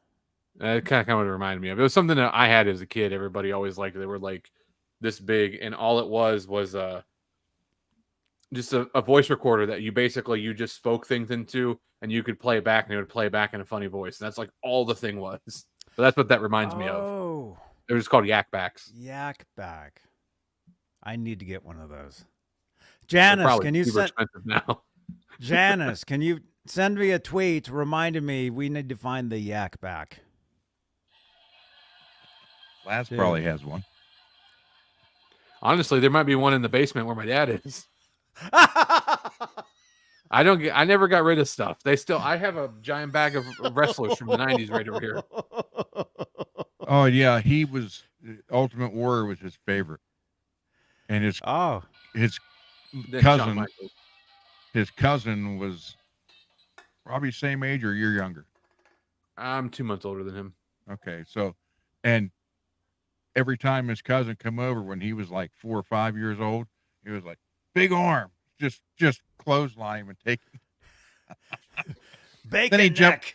Yeah, then he'd jump up on the couch, big leg drop, bam, and was literally jumping on this other kid. Stinger Yeah. splash.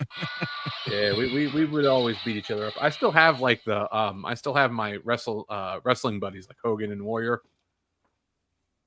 Got all that stuff. I don't like to get rid of things. I'm not an extreme hoarder. He's worse than I am, but If it's guitars, it's not hoarding. listen, Yeah. did he tell you It's you having. You should ask him to send you pictures of what that room looked like 3 days ago before they cleaned it out. You ask him about that. This was originally my gun room. I had 13 I had 13 reloaders in here.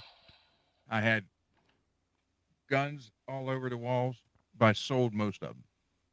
My mom said they removed, I think she said 9 contractor-sized trash bags of junk out of that room. So Dang. don't let him fool you. Stuff she thinks if it's gun related, it's junk. My mom If is it's- of the if- mindset is if you don't know you have it, you don't need it. Yeah, that's what she's like. I've heard that. Yeah. She's the anti-hoarder. I think her and I used to watch Hoarders, and I think that like jump started her fear of becoming a hoarder. Yeah, I get blamed. I'm always pointing out, look at that car. You can't even see it's all trash in that car. That's, just because there was a Starbucks cup on the floor when you got in, that's not me. You know? Yeah. We pulled into Arby's the other day, and there was a car that was when I got out. There was literally just enough room for the driver to sit. That was it. The rest of the car was full of trash and I think everything they owned. Literally up to the inside of the ceiling. I mean, well, you said that was at Arby's. Yeah, they couldn't see out of the rearview mirror. What was the line? We have the meats. We have the meats. Oh, putty. Feels like an Arby's night. Oh yeah, it feels like an Arby's night. Yeah, I had the roast beef. I used to love that stuff, but I'd wake up with the worst breath after having the big Montana, man. I just had Arby's like 3 days ago. I love Arby's, but they closed them all down near here, so I can't find one. Well, you got In-N-Out Burger to go to. Oh, dude, yeah. Oh, and Wiener you got Wiener Schnitzel. Yeah. Yeah. I was so confused the first time I saw one. I'm like, there's a triangle you drive through the middle of. Yeah, and you come But it out was a really hot good. Yeah. Well, cool, dudes. Okay, I'm starting to feel bad because it's like 4 a.m. where you guys are. Up to 2. Oh yeah, still early. 3 hours, 3 hours. not 5. You guys, thank you so much, dude. Thank you so much. Boomers, like, I don't know where you are in this video. We talked about that like 4 hours ago. Grand Funk. Yeah, look, he's like way back watching right now. That was hours ago. See, that's what's crazy about these live streams is depending on somebody's internet speed. You know, it's like they could be like way back on the video, or if they pause it, if they go out and they pause it and they come back and they play it, it'll continue playing where they left off. But they'll be, you know, we're like way scrubbed, you know, way over here. I got one of my Call of Duty buddies is watching the show, waiting for us to end so I can play. He's like, "Come on, Ron, get in here." Yeah. Thanks, Jed. Cool. You guys. Hi, Jed. Dudes. Thank you, Jed. Thank you so much. Thank you, channel members. Thank you again for your continued support for this channel and these shows. Thank you so much, you guys. Don't forget, check out Faith and Failure. Check out Cole's band. And seriously, if you'd like to help support their support them. They have merchandise, t-shirts. Yeah, I can give you a free link if you want to post it. Sure. Janice, I'll get this out to you this week. Gonna log in, which means I gotta get a stupid. You know, I hate these websites where it's like, remember me for 30 days, and then it's like 10 days later, and it's like, oh, you need to enter a new code. Yeah. Well, then why give me the option to do 30 days? I know. Jed. Squarespace does that all the time. Oh, really? It's so annoying. That's my number one Call of Duty buddy right there. This guy right here? Yeah. Jed Crumbly. What's up? He's trying to get me into your guys' guild. Whoops. Janice, I need a new sound machine. Okay. Here we go. It's broken. Is that Johnny Bean? It is. There you go. I sent the link tree now. Okay, let's see. Oh, there we go. Yeah. So Jed, I'll hopefully I'll be seeing you guys at some point over there. He's going to get Call of Duty and join us, Jed. What's it called? Call of Duty. I used to play Call of Duty Modern Warfare like 15 Call of Duty years 4 ago. back in 2007. Is that what it was? Call of Duty 4 was the first Modern Warfare. That was the last one I ever played. Dude, that's the first and last one I ever played too. Because every time I would move, I would lose the CD. Yeah. So I played that all the time, and I would love to play that. I would love to play that again. He's a Halo fan. Yeah. Cool. See, look, Jed's telling you, come on over. Dude. Yeah. That link tree, for anybody who might click on it, it's got everything. Spotify, Apple Music, Facebook, Instagram, merch store, website, TikTok. It's a direct link to our most recent single. I think our email's on there, Twitter. Like, just one link can take you to wherever you want to find us. Yep. So appreciate anybody who checks that out or checks out the music. If anybody listened to the end tonight, let us, Janice did. She said Cole was very good. Well, thank you. Yeah, just let us know. If you check it out, message us on Facebook or Instagram, leave a comment. Whatever. It's always me, so you'll talk to me, and I always respond. Yeah, that's the weird thing too about all this, is there's usually one person behind the scenes of all this. Yeah, Guilty. So he's like the David Lee Roth of Faith and Failure. Oh man, I had to say that. I wanted to see if it stir something up. Oh, jump into my Van Halen group if you want to cause trouble. That's all they do over there. Man. All right. Thank you, everybody, for watching. I'll see you guys tomorrow night. Guitar ASMR. And, yeah, I'll be giving away the Ernie Ball Access Capo tomorrow night. So tune in tomorrow. And then next Saturday night, we're giving away the WS-80 Legato Wireless. Guitar Wireless. So make sure to tune in tomorrow night. Yeah. Okay. Cole, thank you again, man. Yeah, thank you. Dude, one of these days we should do a Seinfeld show. Listen, I could do that. That's something I can marathon. We'll do That's 12 fun. hours easy. Dude, we'll do that. That sounds Let good. me know. Okay. Give me a time and place. Oh, in 5 minutes. Perfect. I go get more Liquid Death. I got a Baja Blast in the fridge. That'll keep me going. Cool. All right, everybody. Thank you for watching. Thank you, everybody. Yeah. Thank you guys so much. Have a good night, dudes. Bye-bye. Jed, I'll be on shortly. All you gotta do is point. Tell me when you're ready. I'm ready. Oh. You recording? Johnny? No soup for you! Can I have some bread? You want bread? Yes. $3! Nah, you can have all the bread. My son uses your guitar picks. You can have bread. I've got some more.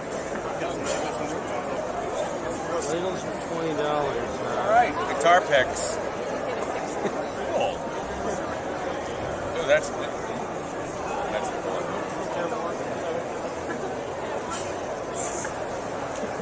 It's psychedelic. So you play?